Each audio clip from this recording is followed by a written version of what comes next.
dogs used to go out and take off from his house and run by my house. Malone used to. So that's Goose Creek Circle that Jason lived on. Yeah. Yeah. I was gonna do some code stuff. I think Malone got it. But we gotta be protected. Well, unfortunately, that doesn't sound like it's in good out. No. It's been one of those days I haven't eaten. No, I haven't. I don't know what's going on. I know, that was, I barely had I breakfast. brought it in, Bob goes, must have been a tight schedule today, and I go, yes. I know. Incredibly Well, the problem not with fun those- today. Anytime after 3-day weekends a nightmare, because like everyone has all of a sudden decided they have all these banking needs, and for the love of God, if they could have just taken care of them on Monday, like, and so everyone just loses their mind like after a 3-day weekend. So these days are the worst. You have like the phone literally is like backing up calls, and like it's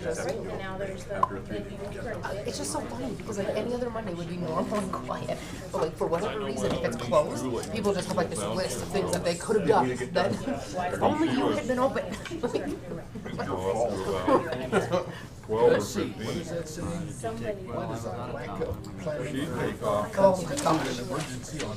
That is an understatement. I'm like, I obviously don't use those words to them, but But it is true, though. oh, it's so true. I'll be like, you know, we were open Friday, right? And Saturday until noon. I'm like, I'm really confused. Finding her curl, but she could curl up into an area about that big. My husband's mom's mantra, just emergency on your part doesn't constitute an emergency. So anyway, The tough it's right lesson there they in that taught me folder many for you to sign times.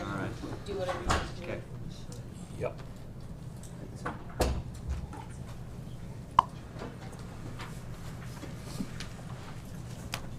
How was your trip, Steve? Good. Was it nice? Very nice. Fiji? No. Came from Casper and Cozumel, flight over. Oh, nice. Took a cruise. Yeah, all the cruises, yeah. Did it rain at all? Nothing? That's nice. We're glad you decided to come back. Right. It wasn't when I got here. I was like, turn right back around. Ran out of money, so you had to come home. Yeah, pretty much. I ran out before I left.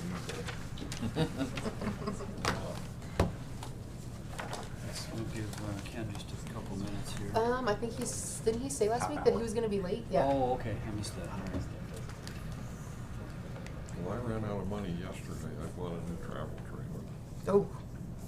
Yeah, we did that earlier this year. That does it. That does What'd it you real buy, quick. On our big box. Those are nice. How big is it?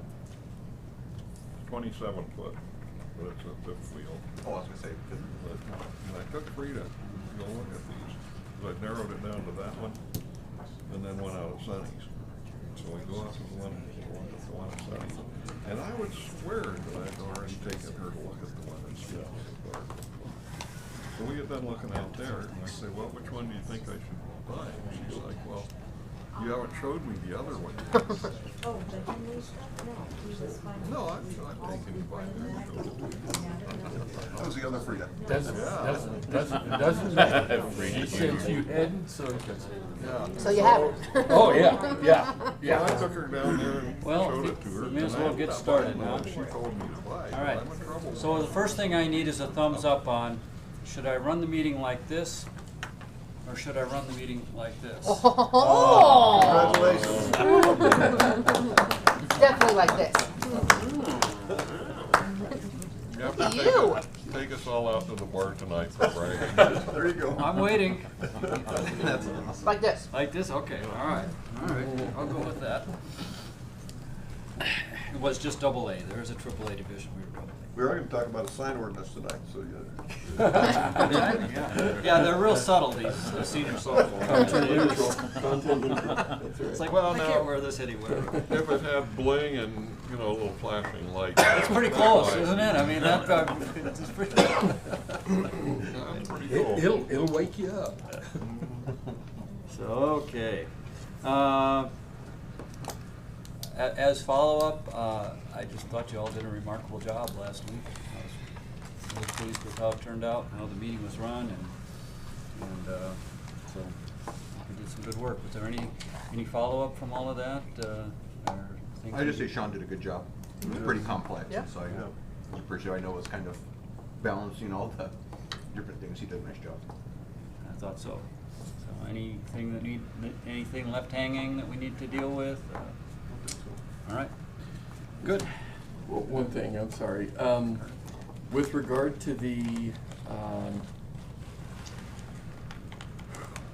allegations made by the one lady indicating that the strategic plan that the Historic Preservation Commission was trying to pass last week, we may want to include in our agenda setting portion a time to come back to the council and talk about that particular item as sort of a follow-up to that issue, if you will. It sounded like Ms. Johnson just had her groups mixed up.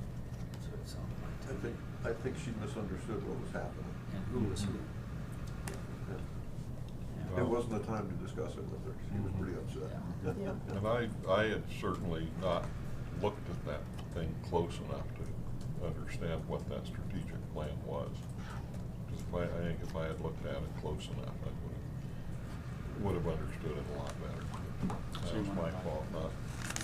Invite the commission back to talk to us a little more. Is that what you want to do? I think that would be in order. You're doing okay with that? Okay. Clarify things. All right. Well, if we're gonna invite the commission back, do we invite her so she can hear what they have to say firsthand? I think she should be alerted that, since she's the one who brought it up. Now, whether we want to give her another opportunity to speak, that's the other question, I guess. Like, she can always do that in the regular session. I did communicate with Sean. I sent him a little note, said, you know, I might appreciate a follow-up article in the Oil City News that didn't make that the meat of the story. The meat of the story was actually the plan, and I haven't heard back from him, but it's a good paper. Controversy sells newspapers, so. Don't fight with people, buy what think by the barrel, right? That's right, that's right. Okay. So, we've got some significant things to talk about with the legislative, let's see, did I want to? No, we'll just wait on that. Let's get started with the legislative agenda then. You want that in our packet? Do you want to walk us through that, Carl? I'd be happy to, Mr. Mayor. Thank you, and good evening, everybody. It's good to be with you tonight. We're at that time of year where we need to get some direction from you with regard to the legislative appeal that we will make to our local delegation.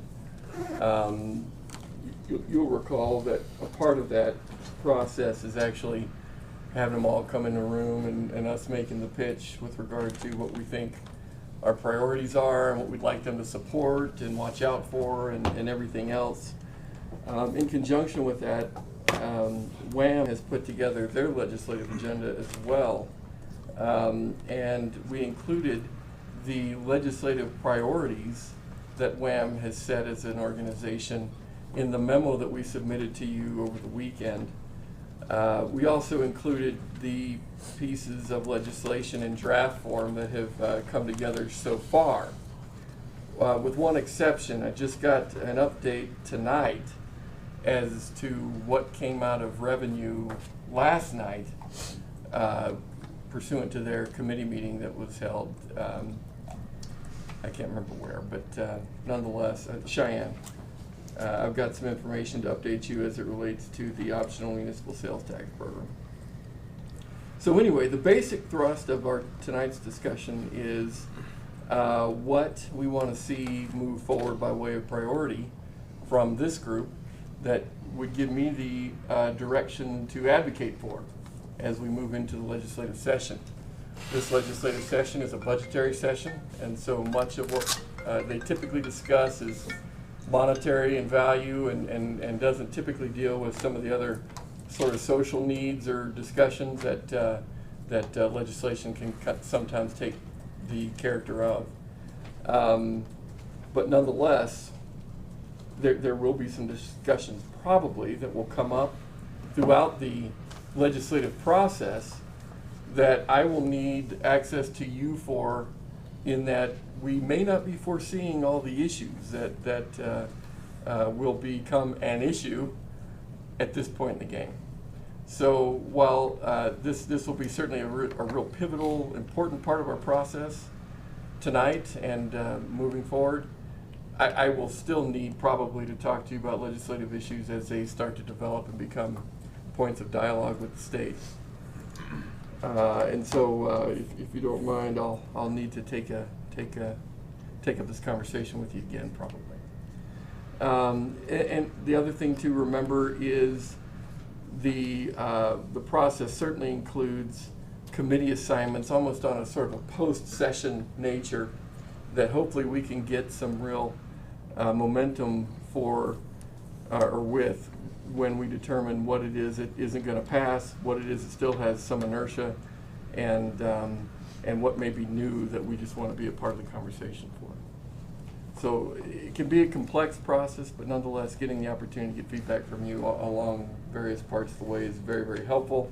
And I would say it helps WHAM as well, because if you'll notice, they have streamlined significantly the amount of priorities and so forth that they try to embrace and really push for, which I think helps the process substantially. I think we had, what, 19 or 20 resolutions the last session, and down to 7. That's right. That's right. And to me, that's a huge improvement. Huge improvement. So if it pleases council, I'd like to go over the issues that we have in front of us that I'd like some direction on, if you will, and get your take and questions and everything else. I think that'd be my goal for tonight. That's all right. I'm referring to your main menu, the spreadsheet, the table that we put together in your memo from this weekend. You'll notice and recall probably that the pieces that we included in this memo were really more specifically aimed at the legislative priorities. There were, however, 4 position statements that WHAM took, drew some attention to, and those were with regard to air service, anti-discrimination, financial independence, and the state insurance, health insurance program. I'd like to come back to state insurance because that indeed is taking some shape in the legislative dialogue. But before I do that, if we could move down to the table and take each one of those that are still alive one by one, then I think I can get some direction and answer some questions more specifically.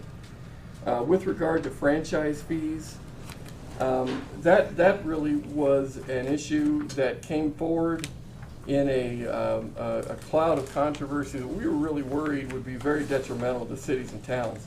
As you were all aware, franchise fees are one of those fees that we gain from the utilities that play a real important role in our operations in the general fund. And so that was a real critical discussion point for us. It turns out, with regard to what is actually moving forward at this point, has come out of committee and so forth, represents not only a pretty reasonable approach that cities and towns will need to adopt as this moves into law potentially, but also represents a negotiated position between the cities and towns and the utility companies themselves, specifically cable. Cable had a big pivotal role in these discussions and had some real specific ideas that they wanted to see captured in some legislation. I would say our attorney's office too, by the way, had a real pivotal role at the negotiating table and was able to help WHAM bring on a contractor that was just an outstanding consultant throughout all this. So I'm real pleased how the process worked. And what it boils down to is this: the legislation would require that cities and towns have an approach that would be fair and equitable, which is not hard to agree to. The legislation also requires, and again, this is draft, of course, coming out of the appropriate committee, suggests that we would have a 180-day time clock as sort of a cap pertaining to our negotiations with these companies as we work through their respective franchise agreements. And then the last thing that is a major tenet of the draft legislation is with regard to cities and towns being limited in what they can charge with regard to companies that run multiple services through the same strand or the same cable. For example, our cable companies run not only TV services through their singular cable, but they also run internet services and in some cases some other services as well. So this legislation would not allow us to charge multiple franchise fees when we're talking about one strand providing multiple services. Okay? So in my estimation, this is a good piece of legislation to get behind. In my opinion, it's also something that we keep a real close eye on in the event that the utilities would like to do something more aggressive. Questions for Carter, comments? I just wish we called it what it was. When we call it a franchise fee, it's what we're really doing is talking about leasing public ground to utilities. That's right. And having the public be reimbursed for that. And it's just, well, it's not clear when you just call it a franchise fee. It just looks like, well, you get to charge them, so you do. Well, no, we're charging them for the use of public property. If I read this right, though, they get to directly pass that on to the ratepayers. So all they are is another tax collection entity for the city.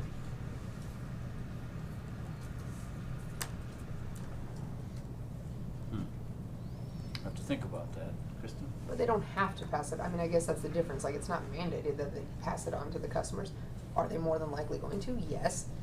But if they want to remain competitive, that would be a pretty easy way to beat out competitors, is saying we don't pass those on.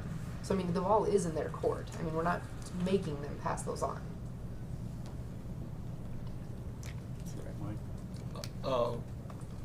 Was there a reason that they were saying that, well, you can't charge them a fee for telephone, internet, TV, and whatever else? Or is that just, I feel, another case of the legislature trying to tell us, well, you can't do that? Mr. Mayor, Councilman, that's a very reasonable question. Generally speaking, if you do adopt the idea of this being a lease agreement for all intents and purposes for the use of city right-of-way and the public's right-of-way, Yeah, if you're just leasing the right-of-way to them, it's almost like you can use the right-of-way for whatever you want to. If it's indeed a franchise fee, then, you know, why can't we charge the franchise for each one of those things? But, well, you know, the legislature does have that propensity to sit there and say, well, you know, we want to be able to do what we want to do, but you can't do whatever you want to do. And it seems to me like that's where it falls. But if indeed you do believe that indeed the franchise fee is really meant to be sort of a lease agreement between a utility and the public and their use of land, the public's land, then it would be hard to make the argument that we need to charge for more than one service if in fact they're not using any more of the real estate because they've got one strand versus multiple strands. And so for WHAM and for most municipalities, it's not a real hard argument to adopt because A, most municipalities don't charge per service going through the same conduit. And secondly, they really aren't increasing their costs to the public by using more land than the one strand it's occupying. So you know, for us, that wasn't too hard of a pill to swallow, really. And that's okay. I just was wondering if there was any real conversation by the legislature on that. But, Yeah. Were you waiting, Bob? Yeah, one other quick item. I think it would be difficult for us to separate out the services that come over the same wire because this has really been happening since probably the mid-70s. When you remember, we used to operate with fax machines. That's not happens. And then they had the first internet, which was the early internet. You could actually watch it type on a green screen. It was that slow. Wow. That was 1984, I can tell you that. So I think it'd be really hard to tell them at this point in time, with your 3 services you send over the, or whatever you send digitally over the wire, I think it'd be a really tough thing to win for us to say that it's different than what it was 30 or 40 years ago. Right. That's true. Steve? If so many of them now are putting in the conduit and then pulling the fiber optic cable through it. Now, if they put a second cable inside that same conduit, are we going to charge them another fee, or because it's all inside the same pipeline, so to speak, it's all a freebie?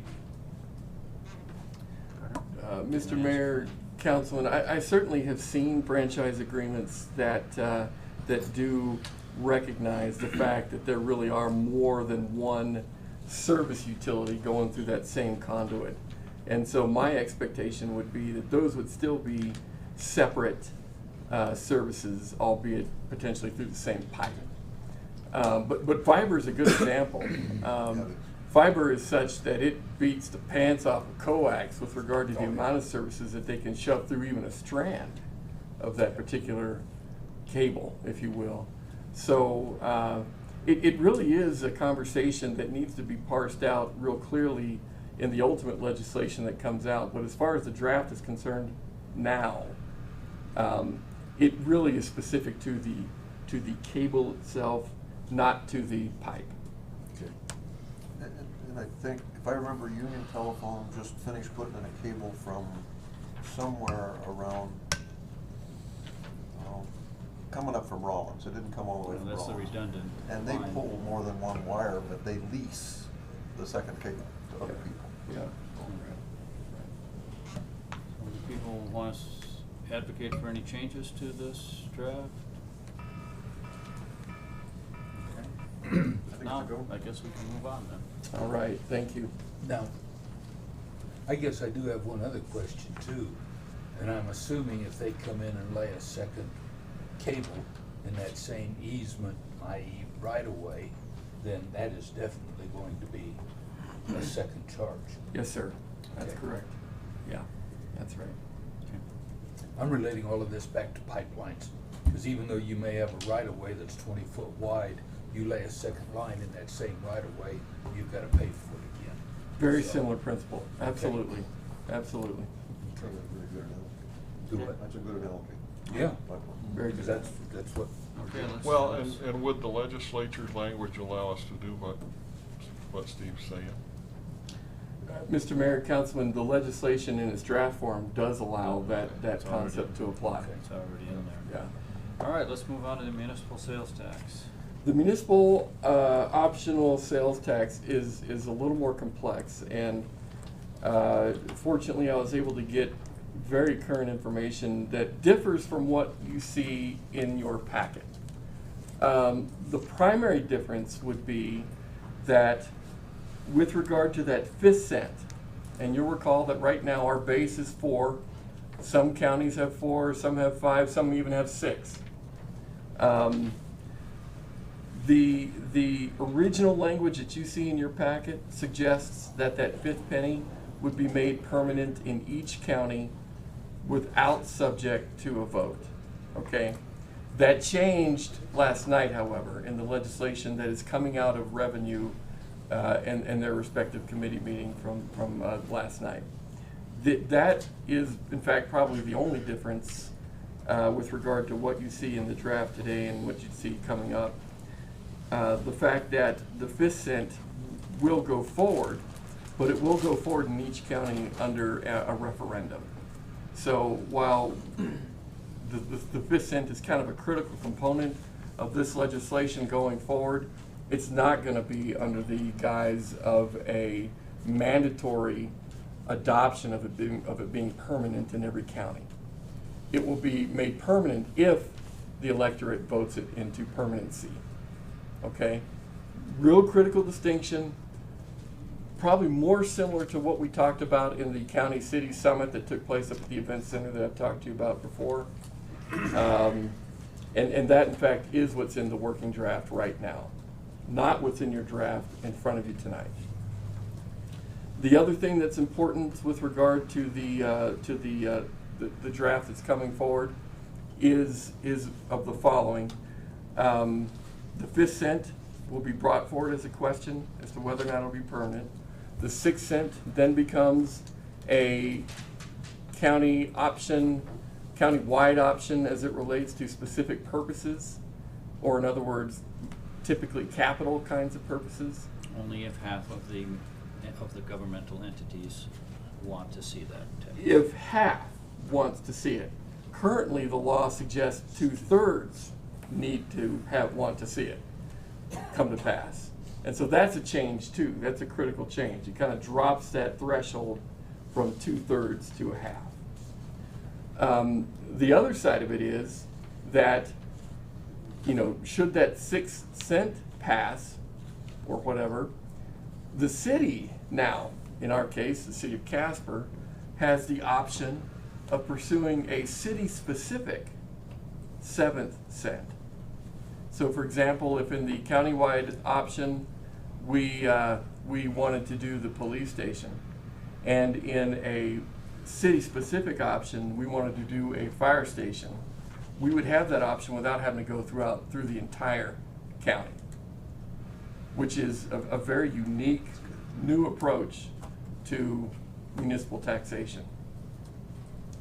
The other caveat is that if indeed the county decides, nah, we don't want to do the 6th cent, we're just going to not pursue that, they then, they being cities and towns, have the option to pursue a resolution from the county that says, yep, we're waiving the 6th cent, and municipalities have the option of pursuing that 6th cent for their own purposes. Again, not a countywide necessity in that circumstance either. So my feeling is, oh, one more thing. The other difference is that for that 7th cent, cities and towns can pursue on a quarter increment. So instead of being required to pass a full percent, the city of Casper, for example, could ask for the voters to pass a 0.25 of a cent in order to support some project, whatever that might be. Or any other fraction. In quarter increments, Right. yeah. Is that right, in quarter increments? Yeah, that's what I thought, okay. Mike? Well, but so if the countywide, if the county decides we don't want an extra 1 cent tax, does that preempt the cities from doing it? Or, because I was a little bit confused because it sounded like you were saying that if countywide there was a 6th cent tax, then the cities and towns could in their own city or town do another 1 cent or quarter cent or whatever. Right. But let's say that, and then you said if the county decided they did not want to do that 6th cent, but they could then say, well, it's okay for the cities and towns to do whatever. That seems to me to be a little bit odd, if I'm understanding it correctly, which I might not be. But because if there's a 6th cent adopted, then you're free to go on your own for a 7th cent. But if we don't adopt the 6th cent, then you have to come and ask our permission to go after that additional 1 On a cent. municipal level. Yeah. Yeah, that's correct. That seems odd to me, because if countywide, if they decided, well, we don't want to be in the picture, well, then it would seem to me that it would make more sense that, that then with cities and towns can do what they want, instead of that, well, if we enact the 6th cent, then you have the automatic right to go for your 7th. But if we don't enact this, then you don't have that automatic right. That's funny sounded to me. Yeah. I don't know why someone would draft that in. Well, I know why our legislature would draft that into legislation, but It just seems odd to me. Mr. Mayor and Councilman, the situation that some communities are dealing with is in the regard where county commissioners don't want to pass any of the 6th or 7th cents. And so accordingly, municipalities are being given somewhat of a tool or an out, if you will, to say, hey, we'll take on that liability ourselves then to build a police station or whatever the case may be. And we would like to pursue that 6th cent. And without needing the county to find projects to try to build into the ballot. I mean, this is what we've been asking for. Well, it is, So- but it seems odd that the cities would have to go and ask the county's permission to do that optional tax.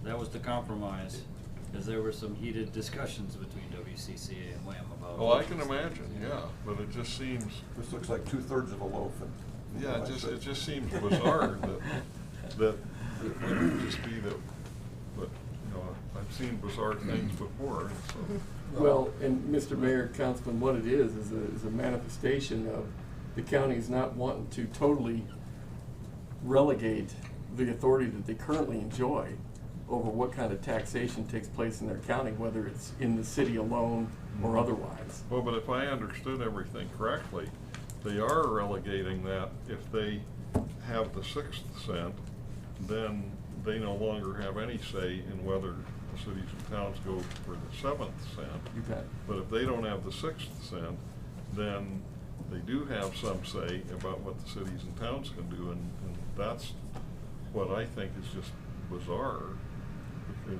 But I can picture why certain counties would do that, and I guess that my evil, sinister picturings must be correct. I mean, the alternative was for them to impose it in its entirety. Yeah. Which was where they were in the last session, Yeah. Steve. Yeah, if I understand it currently. I think Steve was waiting about. Oh, I'm sorry. Go ahead, Robert. Go ahead. If I understand it currently, the 1 cent general purpose sales tax, that's standalone by itself, but the current rules for a specific purpose tax does not require that 5th cent to be charged. It might become a 5th cent in some counties, but it's not a general fund tax. It has to be for a specific purpose, and that's the option we have Currently. now. Yes, Yeah, but that still has to be approved by countywide. countywide. So we're coming out ahead, I think. My question is gonna be, you said now the 5th cent will be voted on by county to be permanent or not permanent. If it is voted to not be permanent, what happens to that 5th cent? Do you have to then turn around and vote on the 5th cent the way we have been, and then go to the 6th, and then to the 7th, or what's that whole progression if the county says, no, we're not gonna go for the full-time 5th cent? Mr. Mayor, Councilman, that's a question that I have, and I'm not prepared to answer really well until we see that draft come out from the Revenue Committee, which will still probably be another week yet. But that's a real critical question for me, because I'm sure there will be counties that will say, the voters will say, we don't want this to be permanent. And I would assume that means that, you know, the respective county, whatever county that might be, would have those additional steps to go through before they get to that optional piece for municipalities. That's my assumption. Basically, the 6th cent then becomes the 5th, that Right. process, and so everything just moves down one. I think, but Maybe. maybe, yeah. But I'd sure like to see that draft and to know Okay. really acutely what that really means. You know? Because it seems like we were getting hung up on 6 and 7. It What may not happened ever with get to that point. Yeah, exactly. yeah, that's right. Yeah, okay. Yeah, you certainly want it to be set up so that if the permanent tax failed, you'd still have the system we have been living with in place. Yeah. Yep. That's the fallback. And Mr. Mayor, you make a good point. I'm not so sure that this means that counties can decide to still do the same thing. This may just be an added tool to the quiver of tools that cities and towns can enjoy with counties. I don't totally know that, but that at least conceptually is the framework that this sort of new view is operating under for now. And this is all in response to the oft-cited complaint that we've had that cities and towns and counties have almost no revenue generation capabilities compared to other states.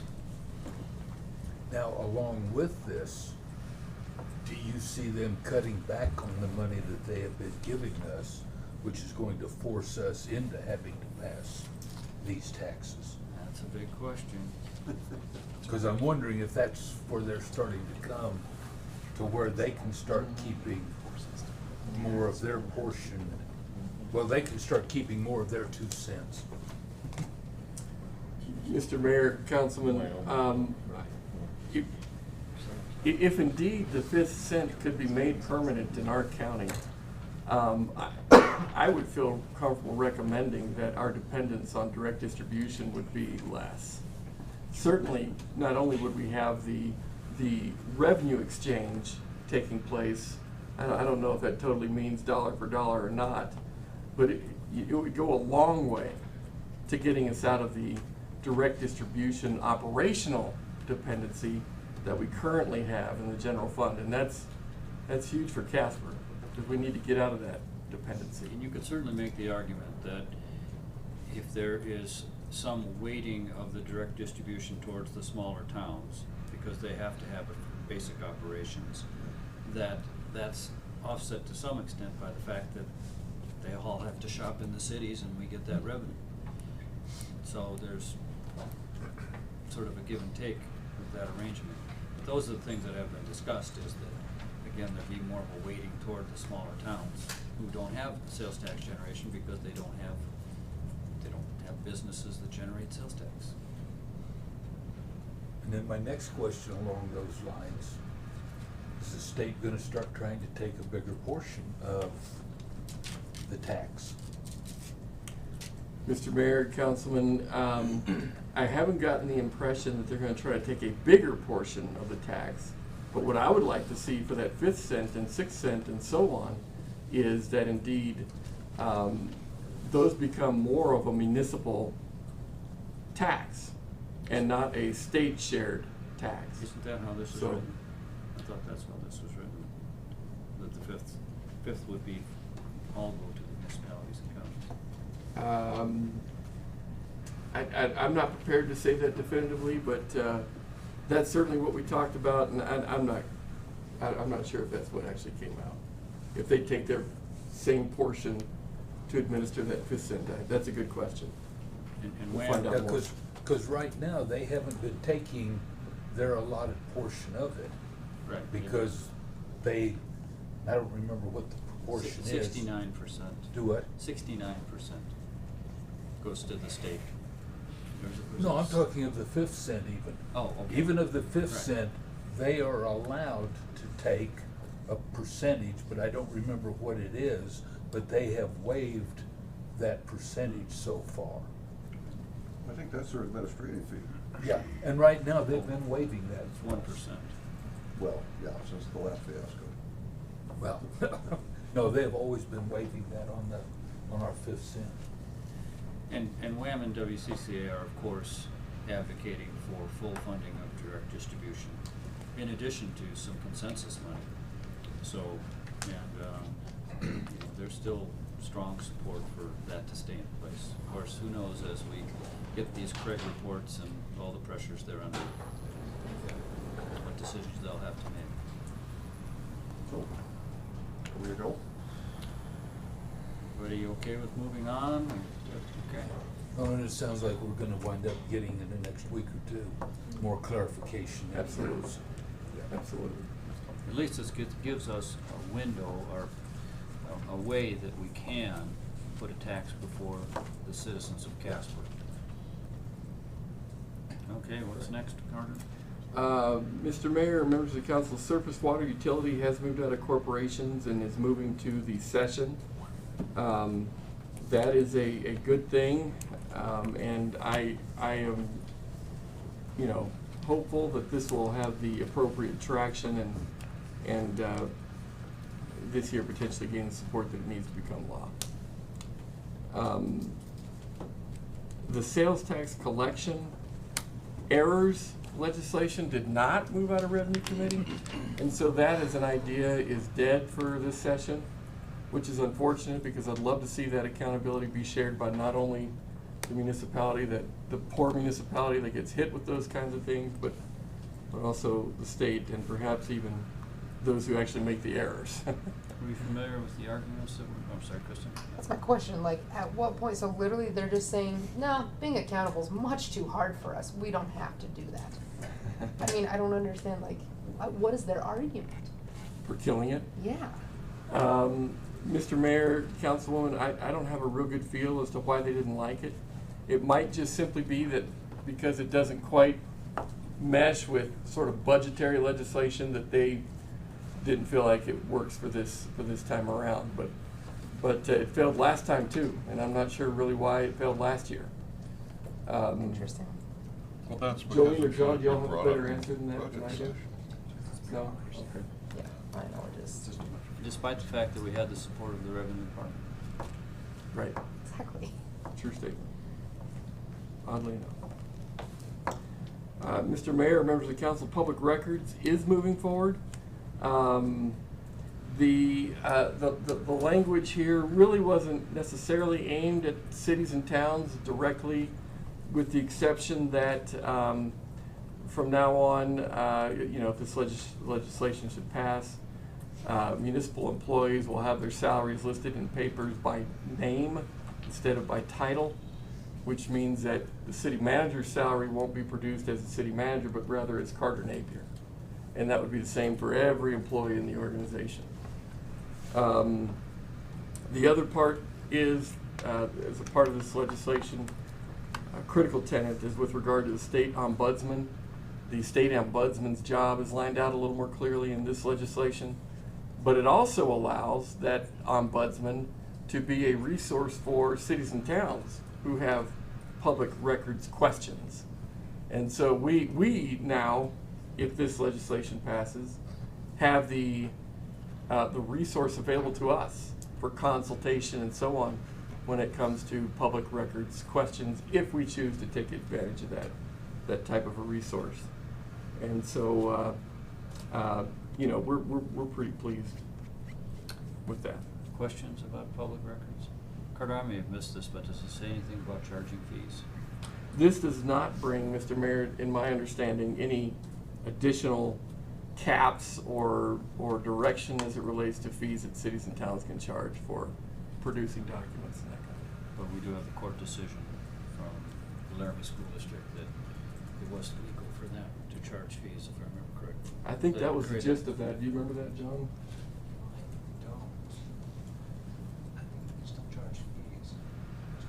It was challenged, but I thought the courts supported the right of the school district to charge fees.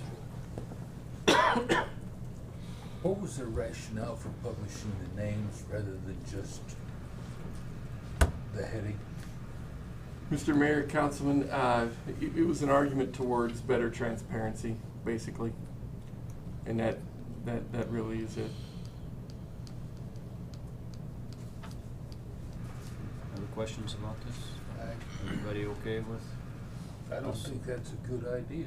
Well, if you ask me, why do I think the legislature would do that, I would say because they're mean. I would have said because they're mean. And they want to, those evil public employees. Because I agree, Steve, with what you're saying. I think it makes a lot more sense to say a police officer category such and such, this is their salary level, instead of saying Steve Schultz gets $500,000 a year. Oh, I wasn't supposed to say that. But I think you are exactly correct about that. But in my experience, I don't. Yeah. don't have a real warm and fuzzy feeling towards the legislature on how they look at doing that.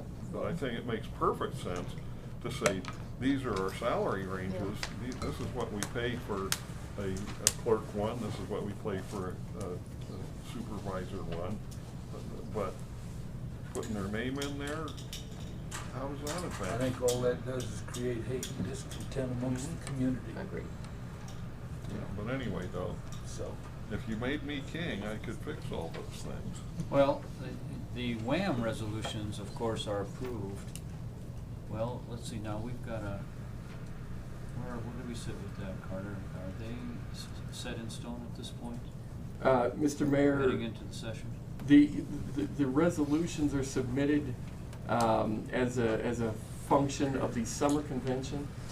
That's right. And then, of course, as you can see here, some of those resolutions culminated in legislation. Some of them did not make it out of committee, and some of them weren't even assigned. So the resolution process starts post-session in the springtime, and that's when I'll be coming back to you saying, hey, what resolutions do we want to forward? But the Legislative Leadership Committee will continue to review these draft bills as they develop, and they have the authority, don't they, to comment on whether they want language changes. Mr. Mayor, you mean legislative leadership or the management committee at the state level? No, our WHAM's Legislative Leadership Committee. That's correct. And they could certainly forward other resolutions that, may be in opposition to certain pieces and parts. And so, indeed, we have the option, if you will, of representing our views with regard to this piece of legislation as an example to through the Legislative Leadership Committee, and then hopefully as a representation of the full body of WHAM. Now, are you still sitting on that committee? I am. So would it make sense if there was a consensus of the council for us to ask you to advance that That's absolutely position within that your we wanted authority. the names out of? Okay. How do the rest of, how's everybody feel about that? We've heard from two people. Keep the names out? Okay, I believe you have unanimous support of council to say if people don't like that idea. Well, if it pleases the council, then we'll prepare a statement, and probably in the form of a resolution, and get that in front of you for your formal adoption. Everybody okay with that? No problem. All right, let's move on then. Anything else with public records? Okay. The other two items did not come out of committee, and so they're for all intents and purposes dead. And we would not recommend that with these two items that council take additional steps to try to get them back into some lively debate at this point. Maybe for next session, that might be something to consider. Almost hard in the budget session. Absolutely. And the tax districts, that was that Senator Nethercott's proposal? Right. Steve? this is backing up a little bit and probably goes to Mr. Henley, but I noticed, the 4 position statements, one of them was statewide anti-discrimination. Yes. And I believe that's partially because of the LGBTQ. But I believe, isn't there, Mr. Henley, a case right now that is either before or going to be before the U.S. Supreme Court that starts to put the LGBT into the category of race, religion, sex, that's going to be decided there, that basically that if it is decided in favor of, I don't remember which side it would be, but that basically all of this anti-discrimination is already covered under that particular statement. Mayor, Councilman, I think that's exactly correct. Basically, the Supreme Court, as I understand it, and it will be before the Supreme Court, is that they're using the gender classification, so Title VII, gender. And so they're saying in that case, if you are discriminating based on gender, we don't need to have something more specific that this is, some type of same-sex relationship or not, because it's just because you're discriminating because of their preference for one gender or another, and therefore it's encompassed already within the law. And just for clarification, those things weren't left off because Wham has dropped support for them. It was just, we're getting into a budget session, requires a 2/3 vote. This is not a fight we want to take on during a budget session. There's more important things for us to deal with right now as far as And what I was alluding to is it sounds like depending on the outcome of the Supreme Court case, it's a battle, doesn't need to be fought anywhere because it will have been decided. Okay. Mr. Mayor, the only other thing I wanted to bring up under this particular category of discussion on our agenda this evening is with regard to those very categories of support from WHAM, and that is specifically with respect to the state's health insurance program. As we opined at the beginning of our discussion several months ago as to this possibility, it does appear to be happening. Legislation is coming forward that says cities and towns cannot participate in the state insurance program, and furthermore would suggest that any cities and towns who have signed up will not be allowed to renew as of April 1 of next year. I thought we'd be grandfathered. So, They won't allow that. well, depending on what happens to this legislation, you know, because it could very well fail in committee. It could come out of committee with various amendments made. There's a lot of ways that it can go now, but right now, the draft suggests that cities and towns be purposefully not considered, and that those who have signed up will be excommunicated, if you will, from the state's insurance pool.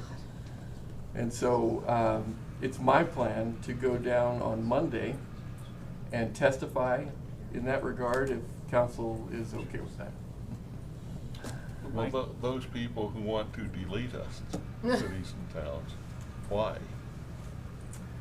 Have they said why they want to delete?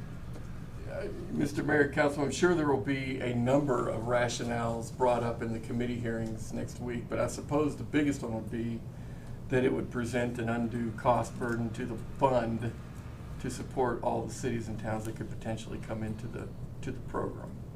Well, the main opposition was from Blue Cross, arguing that it's tampering with private enterprise.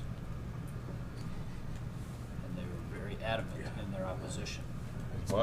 My understanding of insurance and risk management and everything is that the broader that they make that pool, the more stable that is. And so I'm sure that, Mr. Mayor, that you're right, that there's some outside lobbying going on that, well, that'll hurt our business. The director of the insurance program testified in favor of cities being added.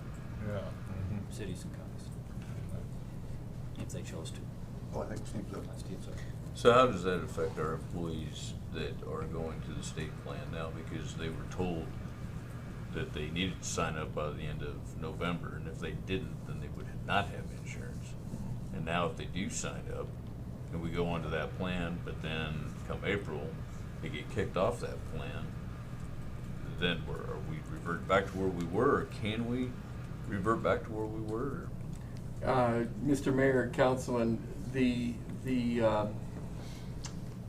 fact is we would be back in the self-funding business basically, and we would be having the same conversations that we had up until August of this year, as it relates to what practices do we need to implement in order to manage our own medical benefit.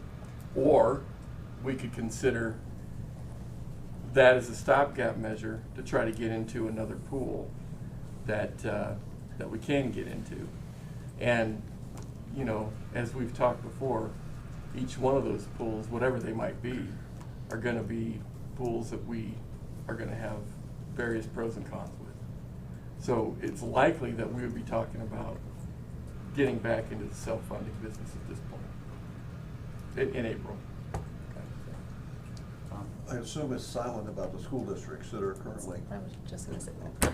It is. And there's only one or two, if I remember correctly, that actually took advantage of it. It may be more now, but for a long time it was just one. Just Neutronic. Yeah, that's right.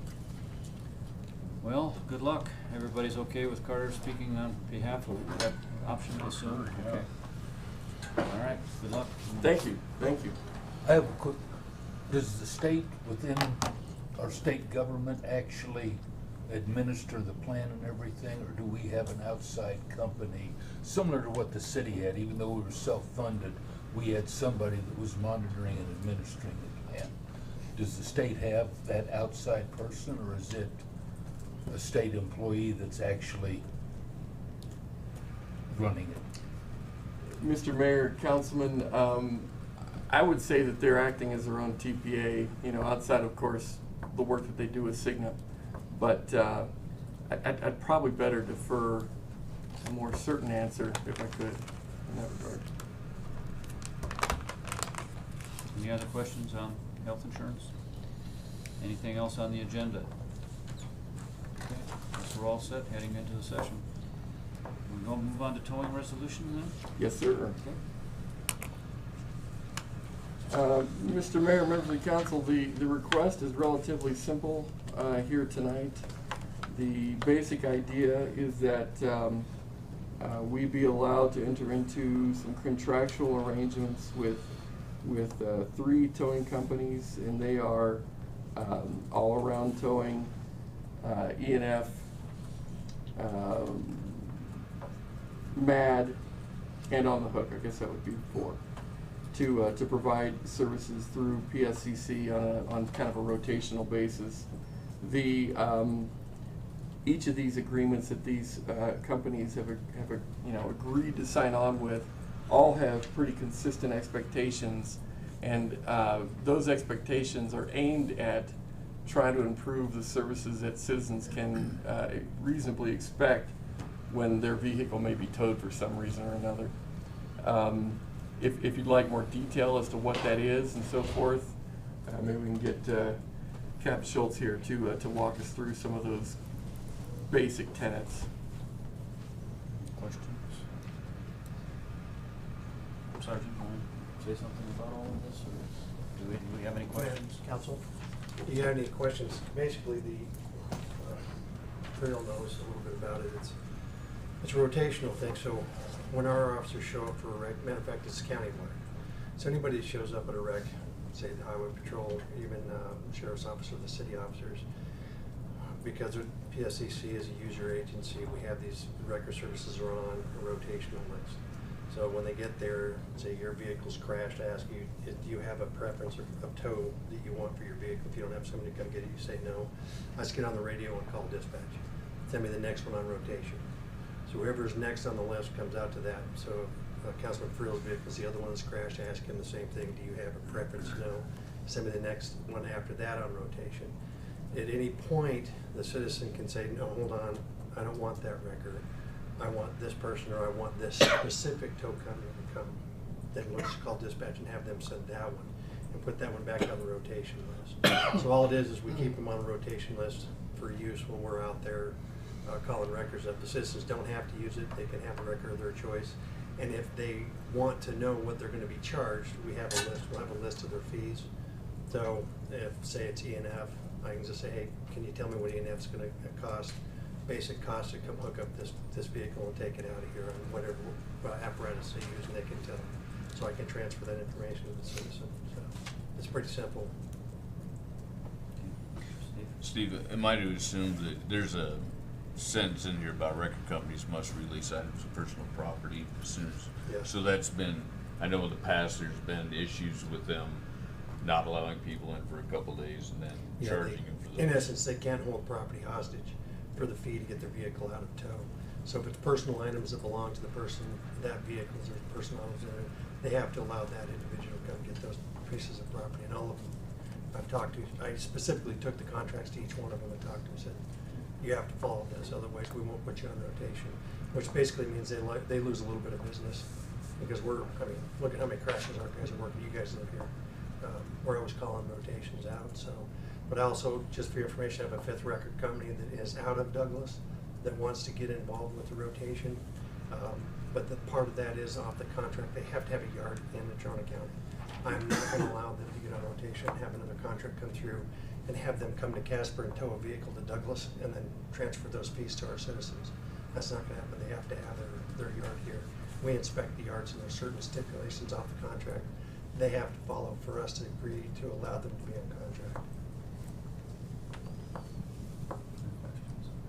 while since we talked about this, but I remember hearing some of the complaints from the people running towing operations that they would impound a vehicle and then they had no way of disposing of it because the disposal fee was, and there was more than they could collect from the owner. From their, Price of doing business as a tow truck company, I guess. What was the complaint? I didn't hear what Oh, you said. they would impound a vehicle and the owner would never come to pick it up, and then basically the towing company would have to pay the cost of having it towed off or take it to a salvage yard. It And cost them more. they lost more money on the deal. So I guess that would be the same anywhere, wouldn't it? Yeah. And if we had some other complaints about all this in the past, I don't remember what they all consisted of, but at least all of these folks are fine with this arrangement then. I think the biggest one that was brought up was the impersonal items out of the vehicle, and the companies were telling them they couldn't get the items that they had in the vehicle unless they paid the complete tow and storage fees for the vehicle, and they could get anything they wanted. But if they didn't get the vehicle, they continued to tack on more days of storage. So they can't hold property hostage for the tow fees. They need to allow people. So if somebody's got medication in the vehicle that they need, because it's a wreck, and of course we take the person, the hospital takes them off, and the medication's there, they're allowed to go back and get that medication without having to pay all the tow fees to get it out of there. Any other questions? Good enough, let's move on then. I like it.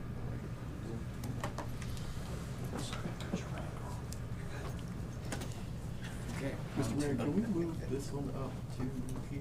Yes, we got, well, these folks are here, let's talk about arterials and collectors then. So we have some people here that need to get this issue resolved, so can we move ahead to that? If I could defer to Mr. Beamer to walk us through a little bit of why we're here and where we're at, and then we have a guest speaker here to help us through this as well. Mr. Mayor, Council, one of your favorite topics and one of mine, change orders. This one is particularly onerous in the fact that not only do we have a change order, but we've exceeded the contingency that Council authorized with the award of the contract and extended it beyond that by another $55,000. Wait a minute, I gotta call Dallas. Oh, so just He's told. He's shivering somewhere, and he's like, "What's wrong?" And it is completely backwards. Before we exceeded contract, particularly the contingency, we should be asking council for approval to do so first. But we didn't know about this until after the contract was done and after we had tallied all the installed items and materials. I've got Andrew calling, he's the city engineer overseeing it for the city. And I've got Sean Gustafson, our consultant for the project with ECS, to help explain exactly how this transpired. So I will turn over some of the time to Sean with ECS to further identify the cost overruns and where it went awry. But I can tell you it's a lot of extra concrete work, a lot of extra paving work. I mean, some of the concrete work and paving work was attributed to water, which is why almost 30,000 of this overrun will be borne by the water department, and the balance will have to come from our 1 cent allocation to street improvements. But again, I'll turn it over to Sean. Good evening, Mayor, City Council. Sean Gustafson, ECS Engineers. Yeah, I don't agree with Mr. Beamer completely here. We're in a position that we don't like to be in at all.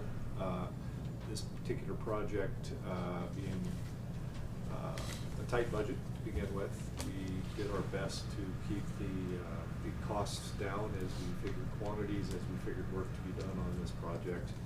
I will admit we do have a couple of mistakes in there. We miscounted number of 8-inch tie-ins. And the overall scheme of things fairly small, but still we did discount those.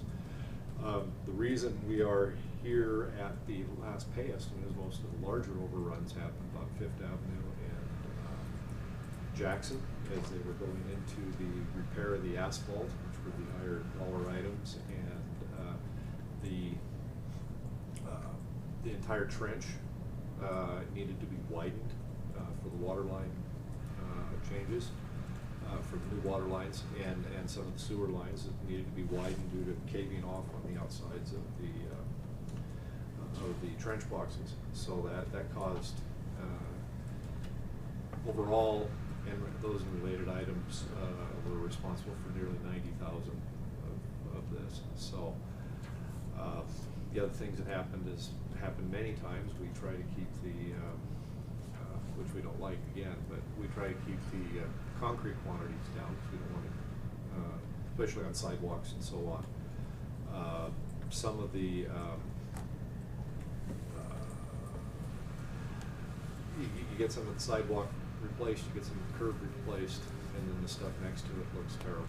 So that gets replaced too, so that gets expanded. Because most of the overruns didn't happen until the very final estimate, weren't realized until the very final estimate.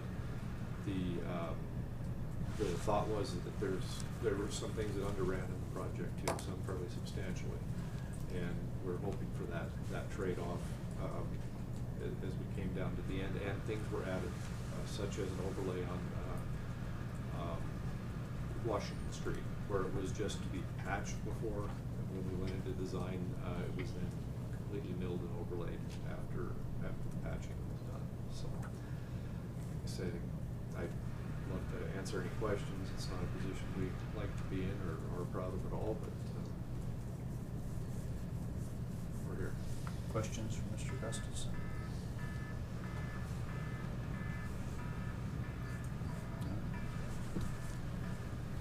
Mr. Mayor, Council, you will see this change order at next Tuesday's council meeting. This is going to be essentially using up the balance of contingency and allocating roughly $55,000 in additional money. Again, 25 to 30,000 from water to pay for their share, and another 25 to 30 from 1 cent 16 for street repairs.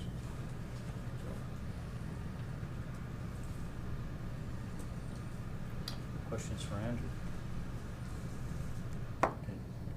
It sounds like it's pretty much related to quantities because of, and it costs money to move yard to dirt, so, yeah. You'll see in the next presentation, it doesn't take a lot to expend a lot of money.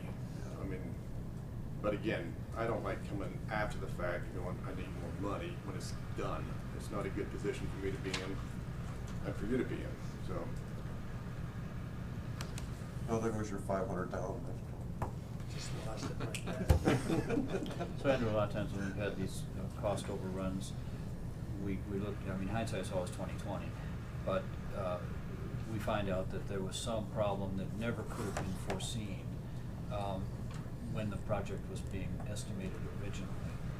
Would you place this under that category, or do you think some of these things should have been anticipated when the estimate was developed? Mr. Mayor, Council, I think we can attribute some of that to that, but again, before we exceed the contingency, I want to come back and let you know exactly where we're sitting and what we think we have to do to make this project whole. I don't like coming after the fact when it's essentially done, and like, we are out of money and we've expended more money than we were allocated initially, so. Steve? Well, I guess the only question I really have on this is who's in place as the project goes along. There's got to be at some point somebody's crunching numbers and realizing that we're about to run out of funds, and at that point I would really have liked to see somebody come to us and say, look, these are the issues that we've had to this point. We're going to overrun, or we're going to run out of funds, and talk to us at that point instead of coming in after the fact. Mr. Mayor, Council, that's exactly what my position as well. We should have known about this, and if we needed to cut off half a block of Jefferson Street and not do it to maintain within our budget, those are discussions we could have had with council to make that determination. Or not put the final overlay on Washington. I'm sorry, Ken. Weren't we at this same discussion a few months back ago on another project that the project got done, the money wasn't there, so we had to allocate it again to make sure that, because it was already done, so we had to pay for it anyways. It seems that this was just 3-4 months ago that we were at the same position, and I guess my overall question is that, am I wrong on remembering that? And then it seems like it's a pattern. Mr. Mayor, Council, that's a similar situation, but not but different in the fact that we had contingency to cover those overruns on that project. At the time of contract award, you allocated so many dollars in contingency to account for any unknowns and unforeseens, and we were within that contingency that was initially awarded with that contract. So that to me is a key difference with that contract. So this is abnormal in the fact that we've expended all the contingency, and we need additional money. Well, I certainly appreciate the sincerity that you guys say that you're here in a situation that you're not happy and not comfortable being in. I'm gonna ask a couple of things that are probably gonna not make anybody feel more comfortable.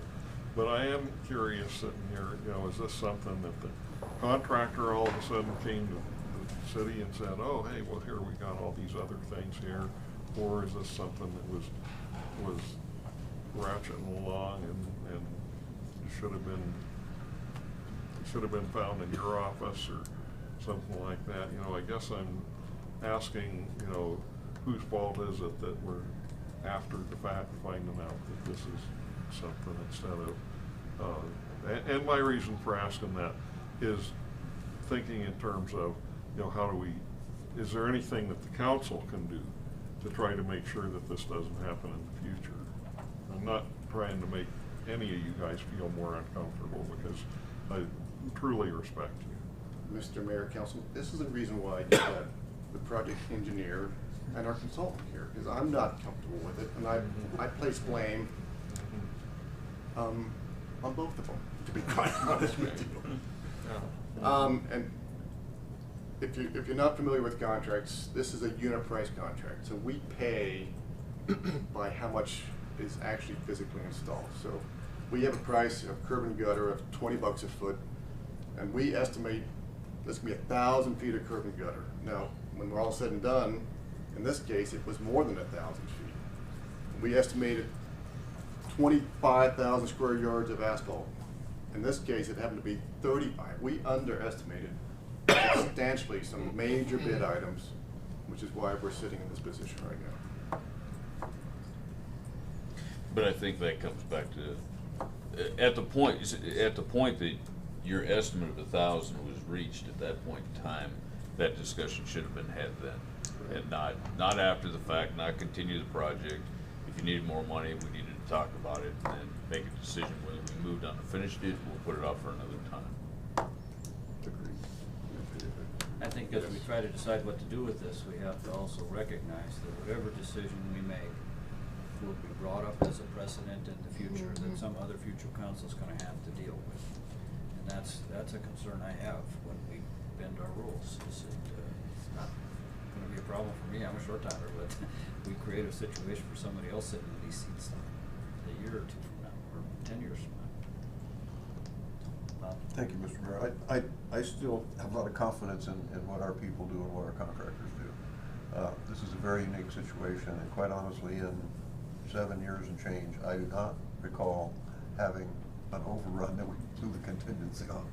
So it's not like this is an everyday thing, and over the 7 years, I don't have any idea how many hundreds of contracts we have successfully done. So I think, I appreciate what you guys do, but we'll support you. I will. Have you ever had this happen before, Larry? Mr. Mayor, Council, for me to say never would probably put me in a bind, but I would have to go back in my memory banks a long time to know of a situation like this. I'm not saying it's never happened though, Mr. Mayor. Just within the last, say, 2-3 years. I cannot recall this situation occurring. I think, I agree with Bob, I don't remember this happening. We've had problems with serious delays that became a problem, but these kind of cost overruns are If I understood what you said correctly, that the contract was X dollars for, say, per foot of curb and gutter, X dollars per square yard of asphalt. So it sounds to me like under the contract, we're stuck with having to pay that. Am I right? Or Mr. Mayor, Council. That's correct. Generally, that's correct. Well, Kristen, and then Steve. I mean, I guess to some degree, we can talk all day about what went wrong, like, we know now what went wrong, we can point fingers all we want, but the project's done. So the real question is, I mean, we could literally sit here and talk about that the rest of the night. The real question is, what are we doing? Like, what are we going to do? What are our options, I guess, is maybe let me word it that way, sorry. Sounds to me like we're stuck with paying for it, and then maybe thinking about a process to, because, you know, and a lot of times there are things, policies or procedures or things that the council can adopt that helps your office in doing things. If we've got something in place that makes it harder for you to monitor these things, or if you don't have enough people to monitor them or anything like that, you know, we can address that. But right now, it kind of sounds like we're, you know, if we can't find a way to weasel out of it, you know, we've got to pay it. Unless people want to ask Mr. Henley if we're legally obligated, that's. Yes. I think Steve was waiting about. Well, I have to agree with Kristen. Basically, we had a unit price. For some reason, we didn't keep track of our tape measures the way we should have been. Because basically, we know as we're going along, okay, we put in 30 foot here, we put in 20 foot there. If somebody mispunched a number and forgot to add in 200 foot of curb and gutter, those things do happen. But basically, the city needs, well, the city should be a responsible party, and we got the services. We need to figure out, come up with the money, which Andrew has figured out where the money should come from, and we need to suck it up and say, we had an accounting error when we were figuring our volumes, pay the bill, and move on to the next project. Bob? Yeah, another thing you have to look at, you know, and Andrew mentioned that, you know, we could have cut the project short. But on the other hand, the project was designed to go to such and such point, and what would be the mobilization cost if you shut it down early and had to come back and do it over? So you're gonna be out the money probably either way. So it is what it is. Okay, well, Andrew's, Mr. Mayor, if you don't mind, I certainly believe that a part of my job is to work closely with Andrew and his team to try to develop a process by which we are more in the situation of coming to you to say, hey, we're kind of stuck here at Jefferson and Fifth or whatever, and we've ran out of money. Do you want us to continue or not? You know, and I think those are the conversations we prefer to have than where we're at now. So we're going to work out a process to where this won't happen again, and we'll understand our quantities sooner than later, and put us in a position, and you in a position of better being able to manage these kinds of issues, because they'll come up. You know, materials and quantities are things that are not a perfect science, as you all know, but I'd much prefer that you know that in advance and know what you're getting or not getting instead of here. And so we'll work on that process. We'll make it so that we don't have to find ourselves in this circumstance again. Mike, and then One let's more take. quick question. I'm presuming that there is no indication that anybody was sitting there, well, we're gonna hide these numbers and then spring them on them at the last minute or anything like that. Mr. Mayor, Council, no, I'm not. Yeah, okay. I don't believe that occurred. And I just think that's an important thing to have on the record, so that Okay, Andrew's given us an alternative as far as how to handle this. How do people feel about that? Should we just accept his recommendation? Thumbs up? Okay, good enough. Thank you. Thank you. Okay, let's move back to the LED request for Jade and Arrowhead. Mr. Mayor, members of the council, you're all aware that we have some gravel roads in our community. And if you're not aware of the idea where I come from with regard to this, I'll be happy to let you know. I really don't want any gravel roads in our community.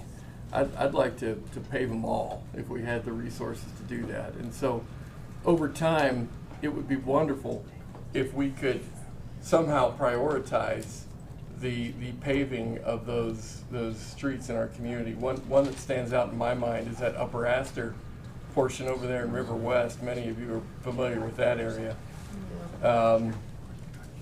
And, you know, at some point, I'd like to get that done. It behooves the neighborhood to do so. It makes our job much easier, and ultimately, I think we save money over time. One of the things that I really like about what we're talking about tonight is we have a group of property owners that's willing to put money forward in order to prioritize the paving of their street adjacent to their businesses. The unfortunate thing is not all of the adjacent property owners are carrying the same interest to where they'd like to put forward dollars and make it happen.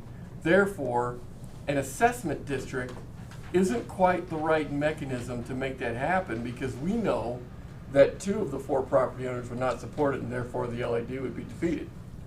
So we turned to the property owners, we consulted with the attorney's office, and we said, how can we take advantage of this opportunity to get private dollars into the fixing of this solution, the problem of which we have borne for years and years and decades. And so I like the idea of getting it fixed. I like the idea of partnering with our private neighbors, and we're hopeful that this solution is something you like as well, although it will take some expense of city dollars to make it happen. With that, if I could turn the time over to Andrew to sort of walk us through the basic tenets of our agreement that we think our property owners are on board with, we'd love your blessing to move forward from here. Mr. Mayor, Council, this is the vicinity map, and there's that Jiffy Lube and Peerless Tire. It's not Jiffy Lube, I forget what the oil change place Express is. Lube. And it used to be Poppish Vet Clinic. It used to be that corner. So this is Peerless Tire. This is the oil change place right up there, just to give you your bearings of where we're talking about. But Arrowhead is platted actually all the way to the east side, right in here. So this is actually a platted street through here. Where's CY? CY is up here. Okay. Almost where the camera's sitting on top of All right. the TV here. Okay. So this is CY, right there. So we're just south of CY, a block. And Gate Avenue is actually platted all the way to the southern boundary there too. But what you see shaded here is currently gravel. I mean, by rights, we could be paving all the way to this boundary limit as well. This property owner and this property owner, as Carter said, are in favor of creating an LAD. These 2 property owners are going to go, no way, leave us alone, we don't want any part of it. Now, if we were to get a consultant on board and have this designed and actually bid out, I would estimate that this to cost upward to $250,000 by the time you get the engineering fees and contractor and everything else. That caused everybody to almost have a heart attack going, no thanks, we don't want to do anything. The proposal in front of you now is to have it designed in-house, city engineering, bless you, have city crews actually construct the improvements, and just assess actually just the cost of materials. So the actual cost of the asphalt, curb walk. We've got utilities actually strung through here. Water and sewer already extend through here. Sewer already extends to this southern boundary. The water was never extended. So if this was ever to be developed, we want to extend the water main to that southern boundary as well. So the cost for city crews to do this work, minus the curb walk, we don't have a curb machine in-house. We would probably contract that out. It's roughly, bless you. Thanks, Andy. It's roughly 80,000. These guys are out. These guys are in. It's almost uncanny, but it's almost split evenly. So if these guys are simply assessed, they're half of the street. It'd be roughly 40,000. and it's even equitable between these two property owners, so it'd be roughly $20,000 each for these two to participate in this improvement. And for $20,000 each, I'm hesitant to go through an LAD process with all the legal onerous requirements. And these guys have said, we will just pay $20,000 if you will do it. They have asked it to be split up into 2 equal payments. But, so that is essentially the proposal in front of you. These guys would simply fail to receive any further building permits until they pay the proportionate share. So, it's not to say that these guys are getting something for free, they just, if they ever want to make any improvements, they will be subject to that assessment before they can do so. Questions for Andrew? Mike, then Steve. Where that says Arrowhead Road, is that portion already paved? This is paved, and that's paved. Oh. So you've got an intersection here that's gravel. And by rights, this is a platted street. And right now, actually, these guys, you can see this, they had a fence. This was all fenced off. These guys are using it as their own private yard. So that's in the process of getting corrected. Steve? Yes, I have a question. That if so, Peerless Tire and the other business on that side, Yeah. if they don't pay theirs and they don't get building permits, what if they sold the building? Is there some sort of a lien put on the property, or is the next owner going to be responsible for that portion of it, or is it just doesn't happen? Mr. Mayor, Council, I will probably defer to the city attorney for something like that, but we have not gone through a formal LAD process on this. I don't know if we can actually file a lien on their property or not. It's a very good question, though. And I believe that Mr. Beamer has it right. Without the LAD, I'm trying to think through the processes by which we would have a legal standing to lien the property, and I can't think of any offhand. I'm not saying that there aren't, but I just don't know of any offhand that we could use. So forcing them to pay their share of that as a condition of issuing a building permit would be problematic? Did I hear that correctly? Or? I think in my mind that is problematic. I'm not quite sure how that would be enforced, given the fact that we don't go through a formal LAD, which we can't have it passed because of the even division between the 4 properties. Meaning that if we denied them a building permit and they went through some appeal process, they would have a case. They may have a case. Mr. Mayor, Council, I could make the argument that until they make those improvements to this road, to bring this up to city standards, that would be, I would think, some justification for not issuing a building permit. Because by rights, this should have been developed just like this should have been developed into a full city street. Ken, were you waiting? 2 questions, if I may, Mayor. One is, why don't they want to be, do you know why they don't want to do that other addition? I mean, have they given a reason why? Mr. Mayor, Councilman, I have not personally spoken to either one of these. I have spoken to this property owner, and I think because they're already operating a business, both here and there is really no incentive for them to want to spend some additional money. Somebody else waiting? Kristen? Just also, I guess, a point of being a small business owner. We can sit here and talk about these huge contracts, like $20,000 isn't a lot of money. But if somebody came and asked one of us to show up with $20,000, that is a lot of money. I mean, that's not just a little bit, that's a lot. So, I mean, that might be part of what's playing into this is, I know it seems small, and especially when we're talking about, we reduce it from $250 to $80, and that sounds so great. $20,000, even in 2 installments, is still an enormous amount of money to come up with. Well, and it wasn't their idea in the first place. Yeah.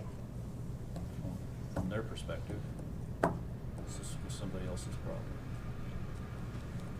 Okay, everybody, how do people feel about Andrew's proposal that we take care of this problem and charge these 2 owners $20,000 apiece?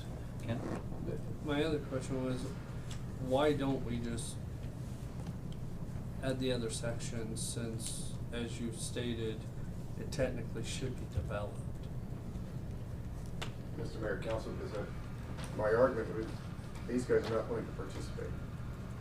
So if they're not willing to participate at all, why would we give them the additional benefit of additional improvements?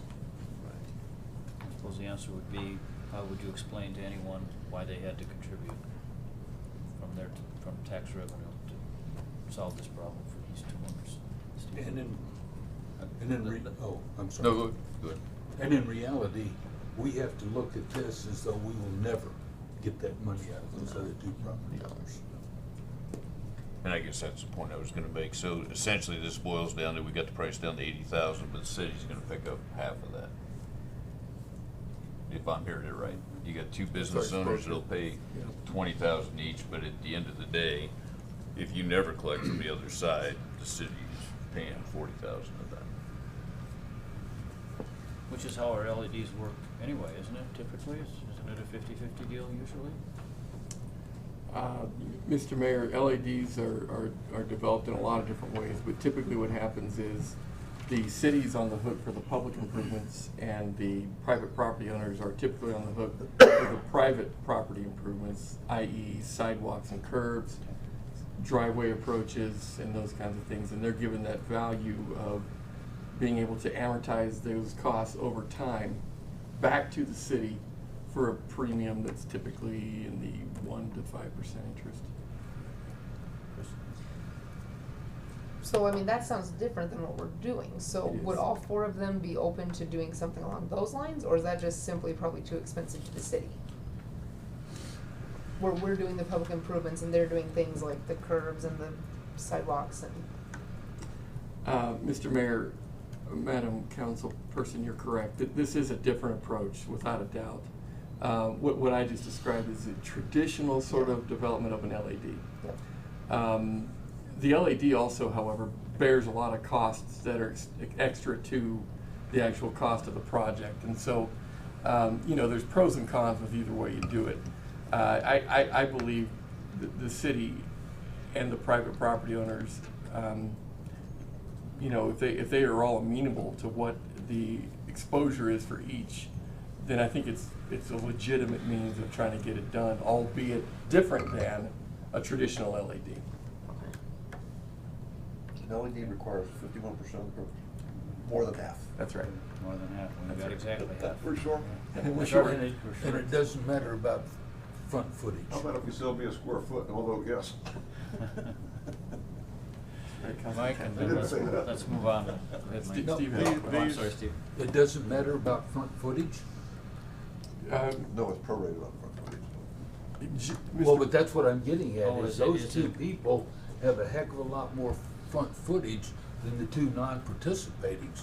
So if you base it on front footage, the two people that are there compromise more than 50% of the project.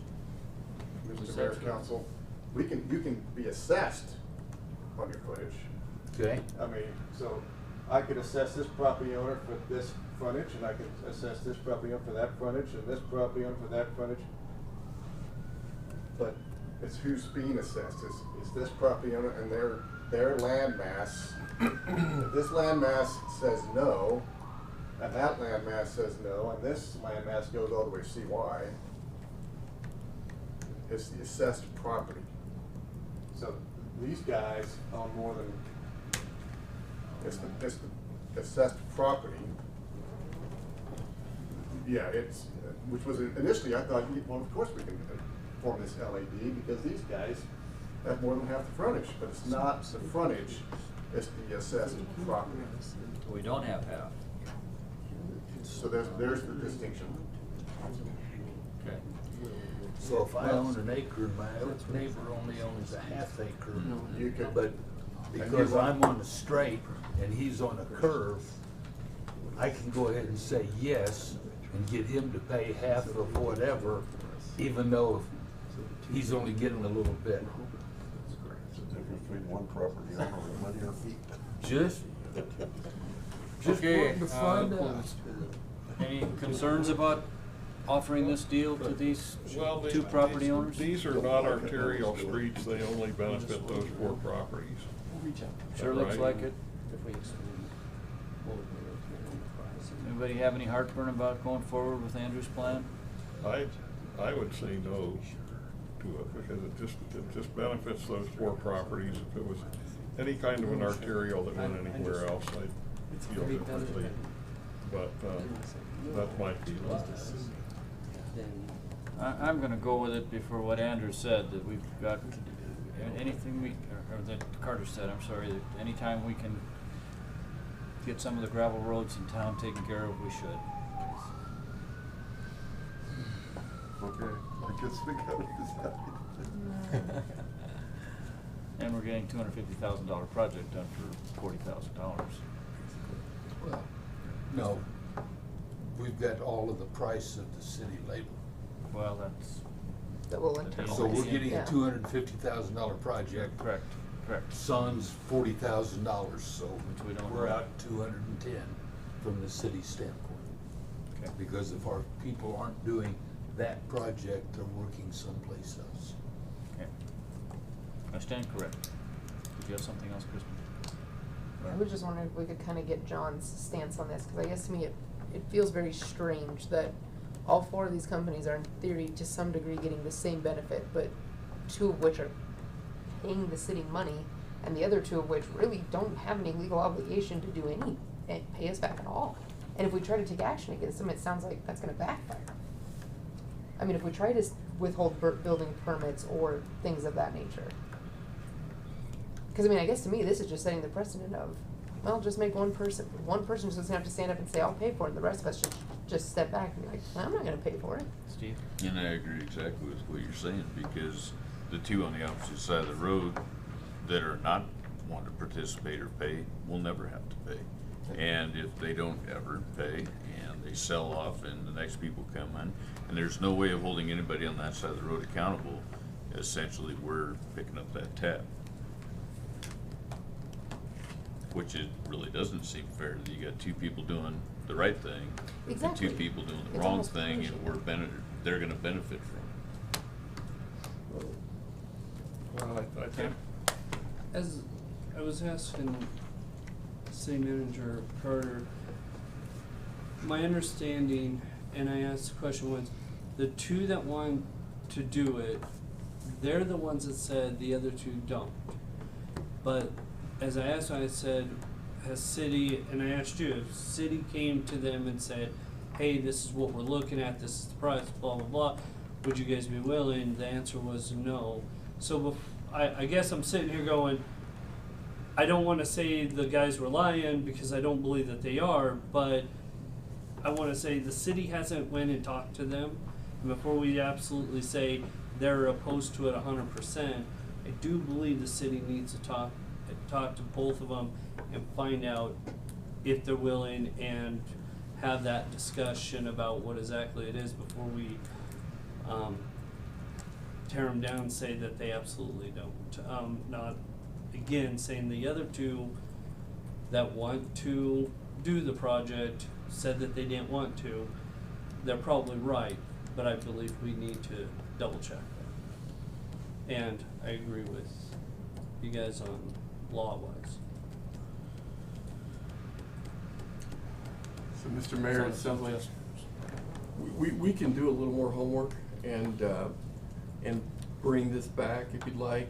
It sounds like 2 elements of that homework would be to give the attorney the opportunity to investigate some of these questions about what we can wean the adjacent property owners who might not want to participate and bring back an answer to that question. And then secondly, to Mr. Bates, Councilman Bates's suggestion, we can approach those property owners directly on the east side of this subject area to ensure that what their participation interest is. And then come back and talk to you. And there's a potential discussion with TADG regarding a code violation, is that correct, Andrew? Mr. Mayor, Council, they've already been advised by code enforcement to move the fence and move their property onto their own private property. So that's already in the works. There may be a third option. It's probably maybe not something we need to do right away, but we need to know how an LED works. And maybe there is a way, if these guys really don't understand the LED, the two no-votes, they say, look, this is gonna be on your tax bill for umpteen years. You know, it's not cash out of pocket today. And maybe they don't understand that. I mean, I don't know where corporate is for Peerless Tire, but That would increase the value of the property, wouldn't it? And Andrew, there's no one further east that would want to join an LED. This is undeveloped, and this is undeveloped, so that there's possibility for future development, but currently it's just barren ground. Who owns it heading east? Mr. Mayor, Council, I do not know. What? Because if those owners were interested, then you would have more than 50%. Mr. Mayor, Council, we would not, because these guys would not own any of the frontage or any of the assessed. Yeah. They would not be subject to the LAD. Unless we paved it all the way. That would be a very new precedence. Well, but there's that other area is unplatted and undeveloped, as I understood. Is that right? The property to the south is platted with streets. You will, I'm not 100% sure east of here, if that's it's in the city limits. I'm just not sure if it's platted. I think we need to move on, so I agree with Carter's solution. We'll talk with these folks, we'll do a little more homework on this, and we'll just revisit it later rather than offer this deal right now. Sounds like that's what everybody wants to do. Is that No problem. okay with everyone? Okay. Mayor, All right. Could I ask one more question real quick, Andrew? You had mentioned that you guys don't have a curb machine to where you could do that yourself. Would that, I mean, That would, if we were to do it in-house, it would all be hand formed, which would take an inordinate amount of time. okay, so I guess it comes back to the curb machine. What does something like that cost? To purchase it. Yeah, to have your own. I mean, would you know? And would that be a beneficial thing? I mean, if you're doing these type of roads, and if it saves us obviously a lot of money by doing it ourselves, would it be beneficial to look at the price of a curb machine to? Mr. Mayor, Councilman, if we were in the subdivision business, I would say it would, but we're in the maintenance type of business, so we do alley approaches, we do ADA ramps, where it's handwork anyway. It's very rarely that we ever get into a situation where we're replacing blocks Okay. of curb walk at a time. But I would expect a curb machine to run $150,000 to $200,000, Okay. possibly. Was just looking at these type of projects, if we're Yeah. doing that, it saves money that way. I think that curb machine starts to fall into the deal we ran into with the rotomill machine, doesn't it? That basically, we don't wind up with enough work to justify Take the owning the contractor work. machine. Okay, Take we're a gonna contractor move work. on, guys, so, we're on to sign code revisions. Carter? Mr. Mayor, members of the council, we have a point in time here where we need to consider refurbishing our sign code.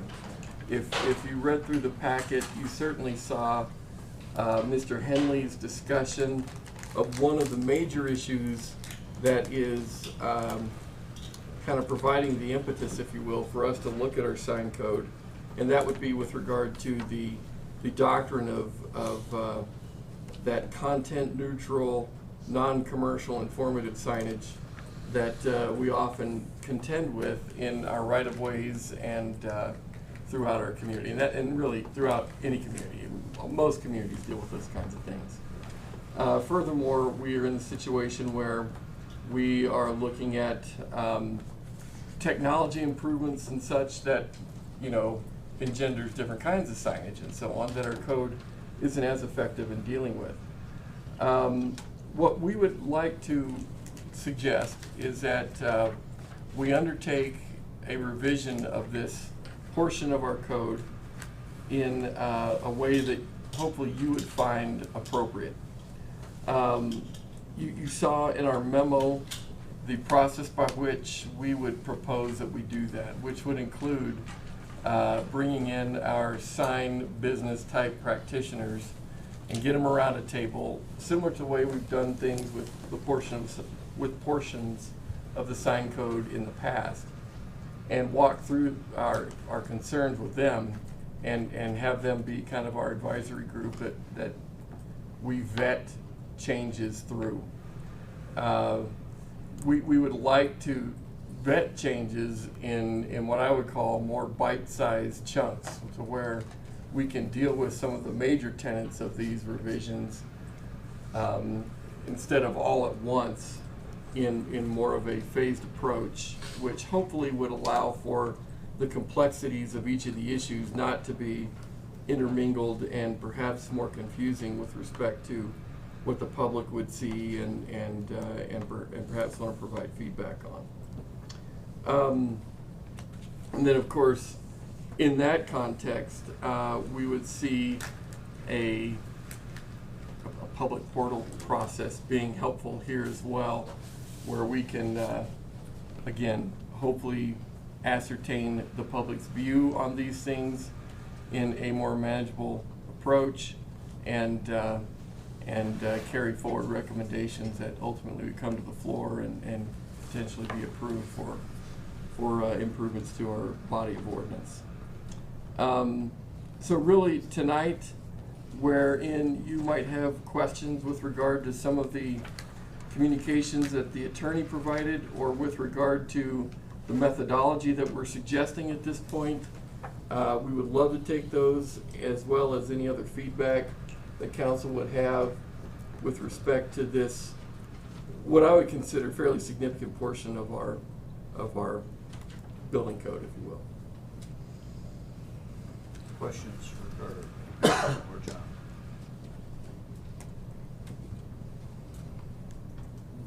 Apparently not. Well, sounds good. Everybody's okay with this? We set aside 60 minutes, so we're gaining 57 minutes here on our agenda. We've run over on a couple too. We did, so. that's fine. I think you must have done a pretty good job, Carter. And John, you must have done an excellent job with your communications.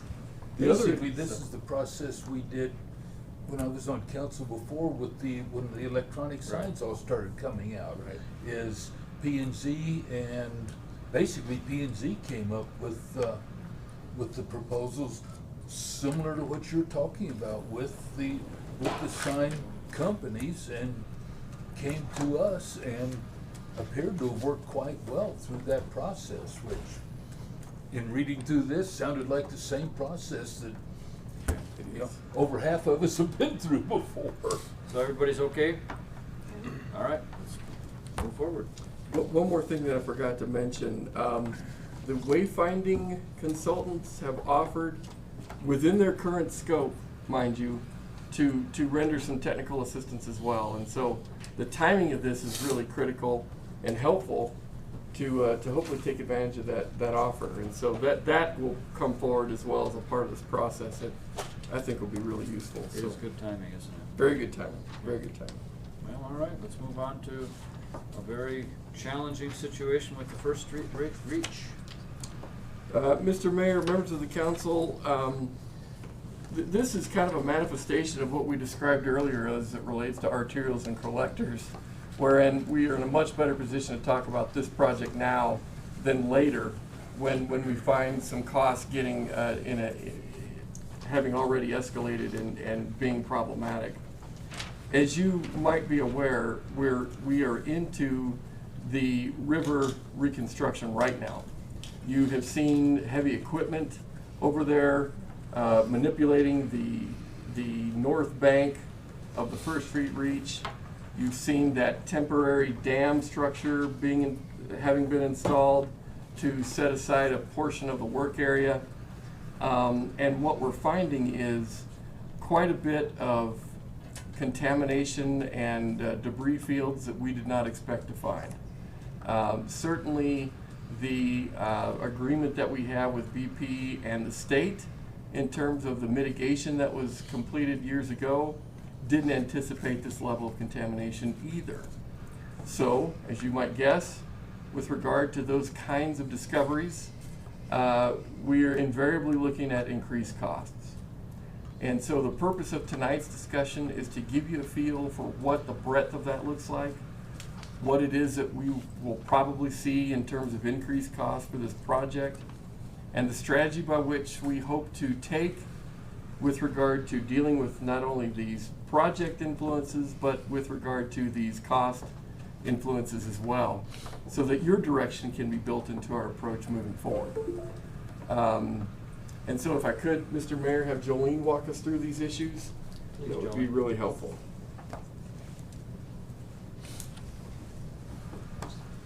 So, in your memo, you saw that we are estimating right now, and I wanna emphasize right now, we are $526,000 of environmental work that is not in our budget to cover, nor really should the city of Casper have to cover it.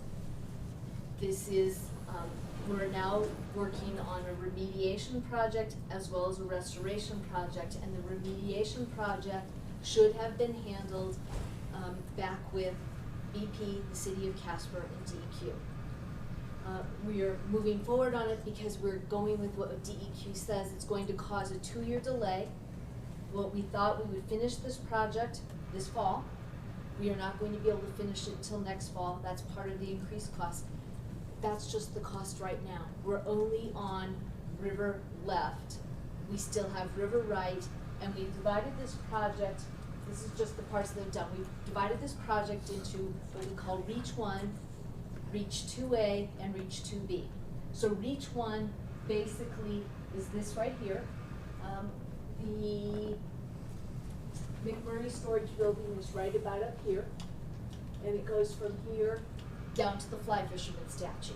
Reach 2A is from the fly fisherman statue to the First Street Bridge, and then Reach 2B is from the First Street Bridge to the BNSF Bridge. This is all isolated. We're working in isolation. We've got booms, like crazy to catch all the hydrocarbons. We found heavy metals, and as we get into this, it's just a regular oil coming out of the bank. When we step in parts of the river, it's with footsteps, we're getting oil. It's, again, highly, highly contaminated. We worked with DEQ solid waste. This whole bank is so contaminated.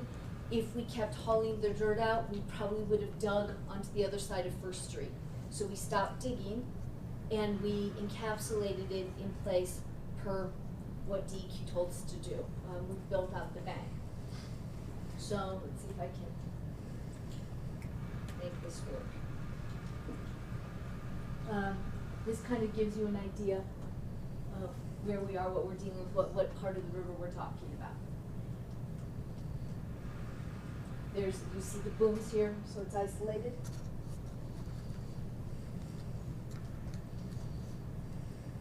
There's more of the work. Look, you can see right here all the bricks.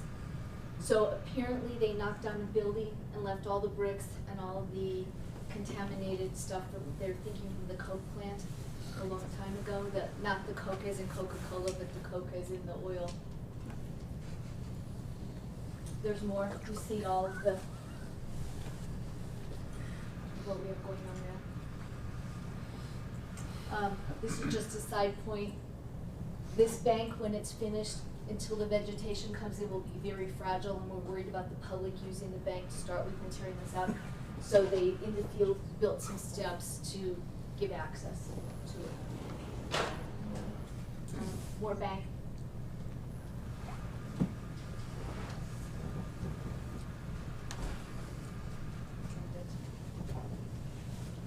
We estimate that when we get into this, we may be well into $1 million or more of environmental work that we do not have budgeted, nor do we believe that the city should have to pay for it. So you saw in the memo that as we get along and figure this out more and more, we're already in conversations with BP. They have come forward with $100,000 already. We think that they will probably do more. From at least we are supposed to turn in our bills so far for the $526,000 estimated right now, and we will keep in conversation.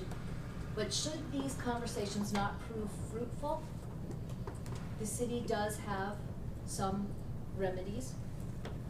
And our advisory committee and our consultants will be coming forward with some recommendations, one of which will be to perhaps go back and negotiate the remedy decision number 2 with BP and with DEQ. So what we're asking you tonight is, let us keep going. Yes, the bills are mounting. We believe very strongly we will be able to collect the environmental money that's owed. Questions for Jolene? So how far can that oil seep into the ground? I mean, Yeah, that's.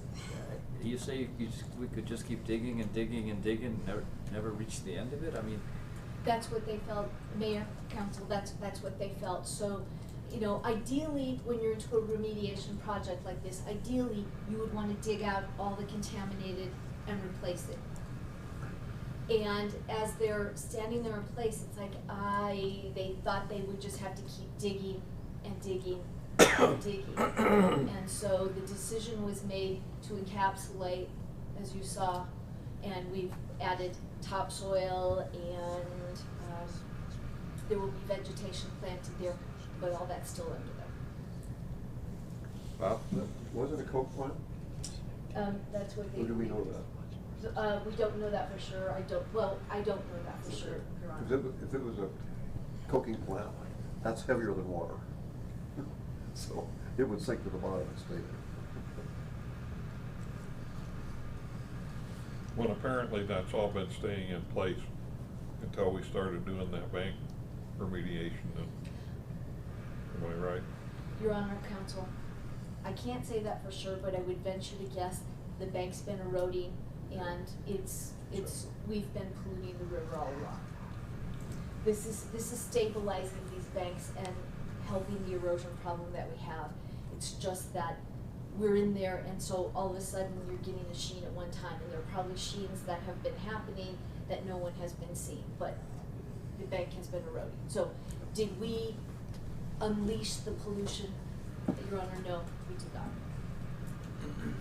it was happening all along. Ken? But the pollution that we have done release, is it going to affect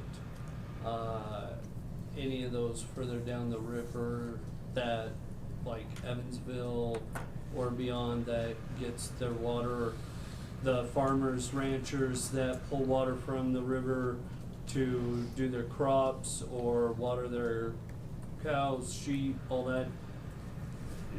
Is that something they need to be worried about to a point? Your Honor, Counsel, they don't need to be worried because that's why we have all of these booms and everything is being caught. Everybody has been informed downstream. That's part of the DEQ. The biggest concern is where Evansville takes their water in. And so we did have a release that a few weeks ago, the fire department was called out because fire is on call on a constant basis for us to be able to handle any releases of booms across with Plains Pipeline.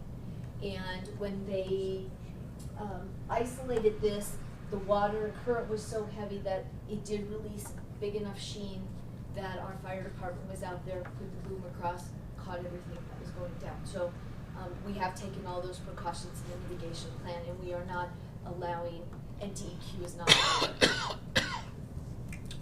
Is anybody testing the water further downstream Your from Honor, the city? Counsel, that's part of the $526,000 okay. that we have. We've had a lot of water testing going on, both for hydrocarbons, dissolved hydrocarbons, heavy metals, lots and lots of testing. Jolene, it was my understanding too, though, that there was also a boom set up at the point of collection for Evansville's water treatment purposes and so as well. Is that not correct? That is correct. Okay. Thank you for reminding me of that. Okay. So Evansville's source is also protected by an additional structure as well? Yes, thank you. Steve? So I think this is for you, Carter, and it's kind of gonna be outside of, but in the discussions here, you're talking about digging, and you could dig all the way the other side of First Street and probably still end up with contaminations. Realizing the First and Poplar project is a whiteout project, are we gonna be, obviously, we're gonna find issues there that are gonna have to be remediated. Is that gonna be more cost that's gonna come back to the city on that project or during that project to take care of similar type issues? Or is that something that BP is gonna step up and take care of? Mr. Mayor, Councilman, a very good question. I presume that if they run into these kinds of things on the bank, that they would be working with BP to try to get those types of solutions brought to bear as well. The good news that we have as it relates to the work that YDOT will be taking on, you know, further west on the river, there is some work that has taken place in the original mitigation efforts that took place 20 years ago that does reach into the YDOT work area and did not reach into the work area that we're in currently. And so maybe some of that work has already been done, but chances are that they could run into things that they didn't expect either. Would you add anything to that, Jolene? That wall, they vibrated down all the way up to Poplar and then all the way down, went all the way down to Bedford. It actually went past the bridge too, didn't it, Jolene? It is actually, yes, and it's actually in this reach of our river on the south side of the river. Okay. Okay. And BP Amoco has, there's no argument they could make that this isn't ours. No, sir, and I do really want to point, Your Honor, Counsel, I do want, they can't say it's not theirs, but I also would like to point out that we're having very good discussions with them. There's no animosity, you know, right now, we're having very, very good discussions, but we did want to bring up that should something break down and it doesn't work anymore, the city does have some opportunity, and those will be brought to council to make decisions should that happen, and we're not expecting that to happen. I think Kristen and Steve, and then, were you raising your hand or just? No, I was just scratching my head. Okay. Just me being curious, because I'm not in the oil industry, how big is a coking facility? Relatively larger than like a shed? Oh, yeah. So, I'm gonna be honest, I'm kind of shocked that when Jonah was built, they didn't come across something. I mean, because there's literally bricks and like big chunks of wood. I mean, it's not like this is just, oh, well, we dug, 50 feet down and found it. I mean, they barely started and there's a building under the ground. So, I guess that's, I'm just curious. I guess it's interesting that Jonah didn't have these problems, but right next to them, we're finding these materials. Actually, the Oil and Gas Commission, the state built that, and they probably just went in there with a trackhoe and dug out a foundation, and away we go. What's all these bricks and oil? Just push them. Have you ever been by a refinery and you notice the big, tall, look like almost superstructure derricks? Yeah. That's the coking facility. Okay. They take Okay. all of the heavy stuff out of the refinery, liquids, Yeah. goes into there, heated up, and then basically turned into what's called petroleum coke. That's what you wanna do next to a river. That's what it's always been done, and that's where the plants still are, that's where the refineries are. You need Yeah, hot well, water. Yeah, but that's, and you, don't let the steam valve stay open. So But you're. anyhow, This- that's the coker. You just need us to say, yes, we understand that we're gonna have some cost overruns and this is gonna take 2 years instead of 1 year. Your Honor, Counsel, yes, but keep in mind that we're fronting the costs until we collect it as well. And we're at $526,000 right now. I'm gonna say right now. And when all is said and done, 1.5 million is not unrealistic. Were there any difficult decisions that had to be made as far as how to go about creating the containment? Were there other options that were considered, or is this just the one way that this would always be done to keep the contaminant? What did you call it, a barrier, a containment structure? The new bank that you're putting in. Your Honor, Counsel, the method of river restoration that we have been following is called natural channel design. And so we try and mimic what nature does and to keep the banks from eroding. There would probably be a multitude of ways that you could look, or several different ways that you could look at to stabilize banks. Generally, they don't hold in the long run. It erodes underneath or around in the long run. You know, nature basically is chemistry, biology, and physics. And nature usually always wins. We can do things for a little bit, so that's why we like the natural channel design, that we're mimicking nature and working with the river and with nature to make it a long-term process, if that answers your question. Well, there weren't other options as far as how the bank was gonna be stabilized. It was,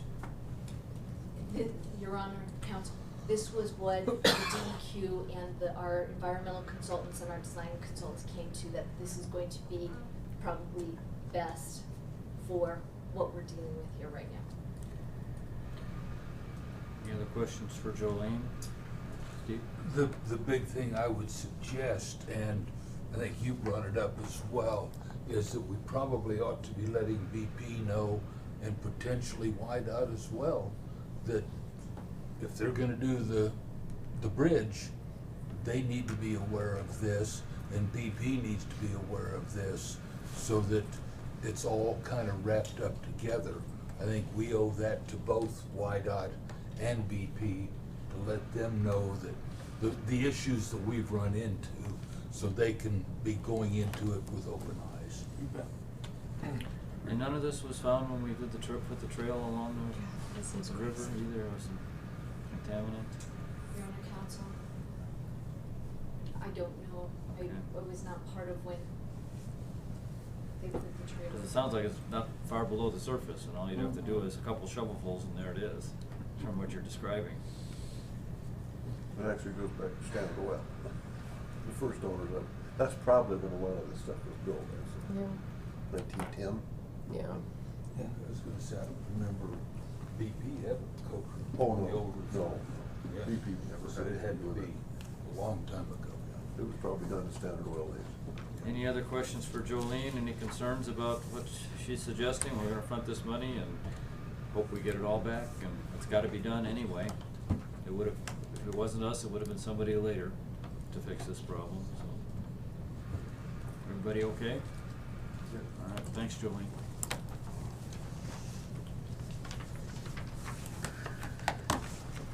Okay, I guess we're on to agenda setting, okay? So, first off, any questions about the agenda for the 19th that's been set? Questions or concerns? There's a lot to it.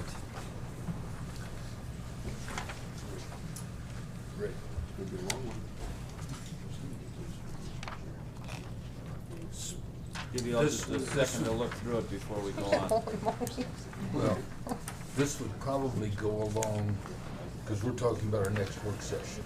No, we're correct? talking about our next council meeting. Oh, on the the council 19th, meeting. to See Okay. if there's any concerns about the agenda in front of us for that meeting, and then we'll move on to. Oh, yeah. And then an executive session. Yeah.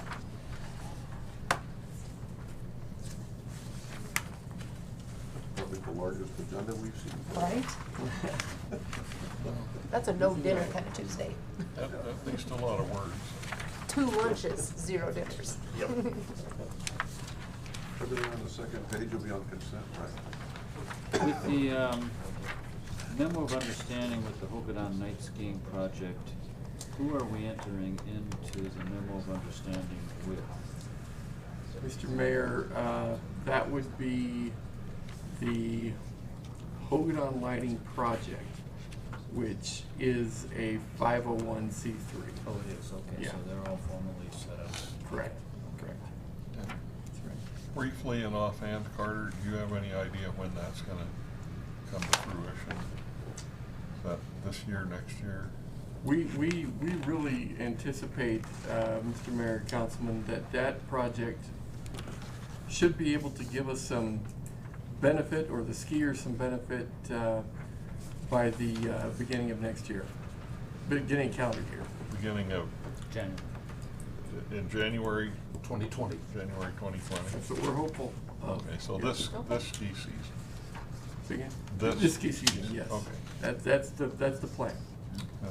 I heard about how they were putting the bases in for the, but it would be interesting to see a video of that. They just screw it into the ground. That's right. That's cool. It's pretty amazing. Yeah. Without digging and pouring concrete. It Yeah. must be quite a machine. Well, they're happy to sell us more electricity. That's my guess. Well, Okay, if there's no other concerns about the 19th, then we have the agenda set for the 26th. Everyone, I think, is okay with that, or was last time we talked about it? So now we have the agenda to set for the work session on December 10th, which is completely open. Just, One thing. Bob? Yeah, I've had a call from our friends regarding the Tripoli collection, and Mr. Schickey says he would like to have us see if we could get something in on our agenda in the work session before the end of the year. That was on my list. Okay. But why don't we start with that then? Because I don't think I know you mentioned it briefly, Mike, last Right, time, yeah. 2 weeks ago, but why don't you go ahead and describe that meeting and what they want to see us do? Well, in his discussion with me this afternoon, he indicated that he would like to get it on the agenda this year because he would like to start some fundraising projects. Well, I don't know that we have to have on our agenda this year to get it done. He can start a fundraising project anytime, but in discussions that Mike and I had, he wants to make sure that we're on the up and up and behind him before he goes out to the public, and that's kind of his thinking. So I think he wants to come in and talk to us and explain that to us. And my take on the meeting was that it initially came across as an ask, as how much would the city be willing to devote to this addition? And I think the three of us were pretty clear that we couldn't speak for council or make any commitments. And so then it sort of morphed into, well, we can't start fundraising unless we can tell people that the city wants this done. So would the city write a letter saying we are interested in completing this addition to Fort Casper and support the fundraising effort by the Friends of Fort Casper without any commitment of financial contribution on the part of the city? That's what I heard the ask as. Yeah, and it's kind of like they want to raise some money to make an expansion of the Fort Casper Museum, which that museum kind of needs anyway because they're out of space there, and so that's what they want to do. And really, what I think that group is concerned about, they just don't want to go out to the public and start raising money, and then all of a sudden find the city pulling the rug out from under them, saying, "Nah, hell, we're not going to do anything like that." And that's very totally reasonable. I wouldn't think that they need very much time, and so I think that 26th work session, I would guess that maybe the 10-minute thing, but clearly I'd like to see that go on to the 10th, because these are some people that that have some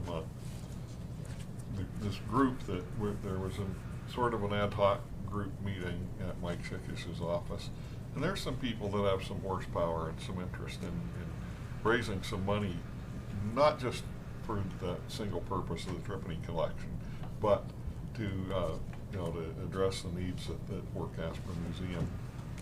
It's kind of been accumulating and building up out there. So I think it's a great idea. At a minimum, put like 10 minutes or so on the December 10th. I agree.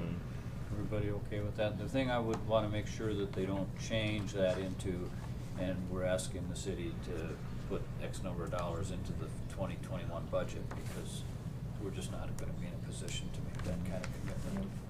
And so if all they're going to ask for is a letter saying, we would like to see this done and we support, because it will help their fundraising efforts to have that letter so they can go to someone and say, look, the city wants this done. Because we know that there's been fundraising efforts that never came to fruition. So is everybody okay with giving them 10 minutes on the 10th? Okay. What else do people want to talk about on the 10th? We probably, Go I ahead. think the three of us got phone calls and texts today about traffic situation on, over by Kelly Walsh. Wind River and Washington. Yeah, primarily on Wind River. And I guess there was some more property damage done by the speeding high schoolers, and they are quite concerned about the traffic situation along there. To and including, and even acknowledge that we don't like speed bumps, but speed bumps something needs to be done before we get a kid run over. And I don't know whether we need to bring that up as a work session topic and see what the police department may have, or ideas, or whatever, but. I do believe that Chris was gonna come in next council meeting and have a discussion with us anyways. I do have a couple videos that he sent. I was gonna give those to Jeremy Yates, and maybe he can disseminate them out to everybody.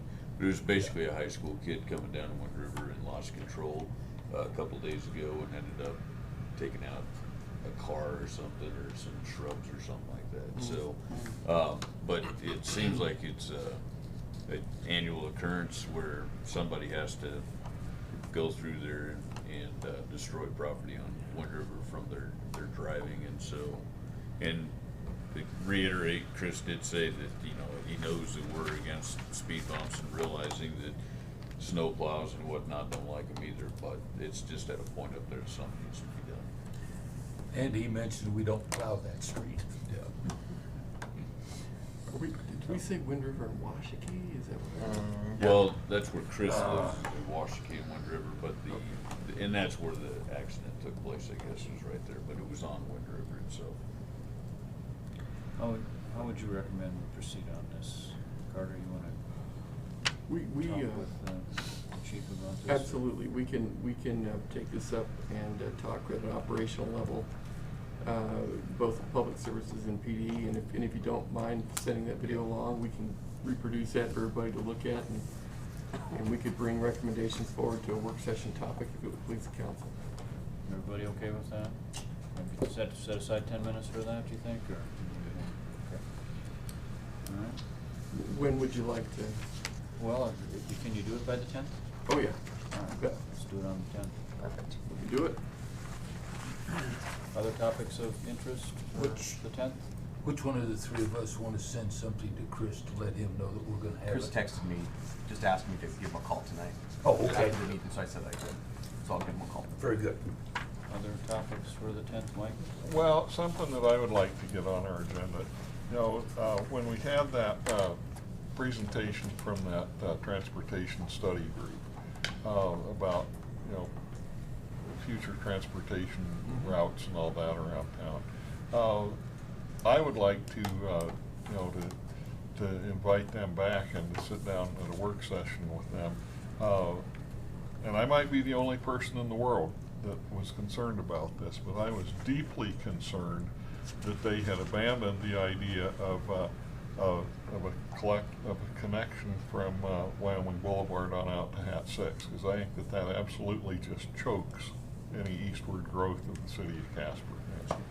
And I'd like to see that, you know, brought onto a work session agenda where we can, you know, get into a discussion about that.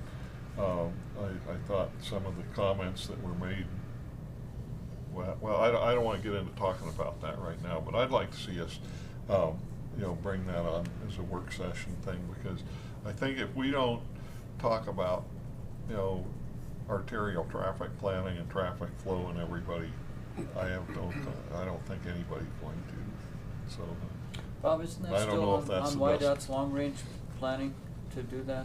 Yeah, it turned out when that came up, the landowners that would have been going through, they were really upset. Oh, yeah. And pretty much in unison. Yeah. And we still like the idea from a city standpoint. And YDOT thinks it's a good idea, but there was just so much resistance from those large landowners that. Well, and so they just erased that off of the, you know, that's been you know, on the dream map or whatever for forever. And on their plan thing now that they have, that's not even on that's not on the horizon. And I'd really like to, And that's why. you know, well, and I appreciate that those landowners might not be happy about it. Well, they didn't The like it on the landowners west side don't either. get to dictate how things happen. And, you know, next generation of landowners all of a sudden might be, oh, well, we want to subdivide out here or something. I don't know, but I just think we need to be discussing. Did you think YDOT just completely gave up on it, Bob? Or did I'm they- sorry? Do you think YDOT just completely gave up on it, or did they just put it on pause? Well, I think it's basically on pause, but they saw the political writing on the wall that it was gonna have to get down to condemning ground. Well, that's how they did the West Loop. I mean, that wasn't pretty either. No. And I think you're right. I mean, we're kind of shooting ourselves in the foot, but. Well, you look at that map, and Yeah, if we it's can't there. grow, if we can't grow out to that southeast way, Casper's gonna end up like a lot of other towns, just choked by Yeah, every. making Second Street 8 lanes wouldn't help. Yeah, well, and I'll say, I think some of the things that were said there, that, oh, well, all that traffic on Wyoming Boulevard wants to go to Second Street there.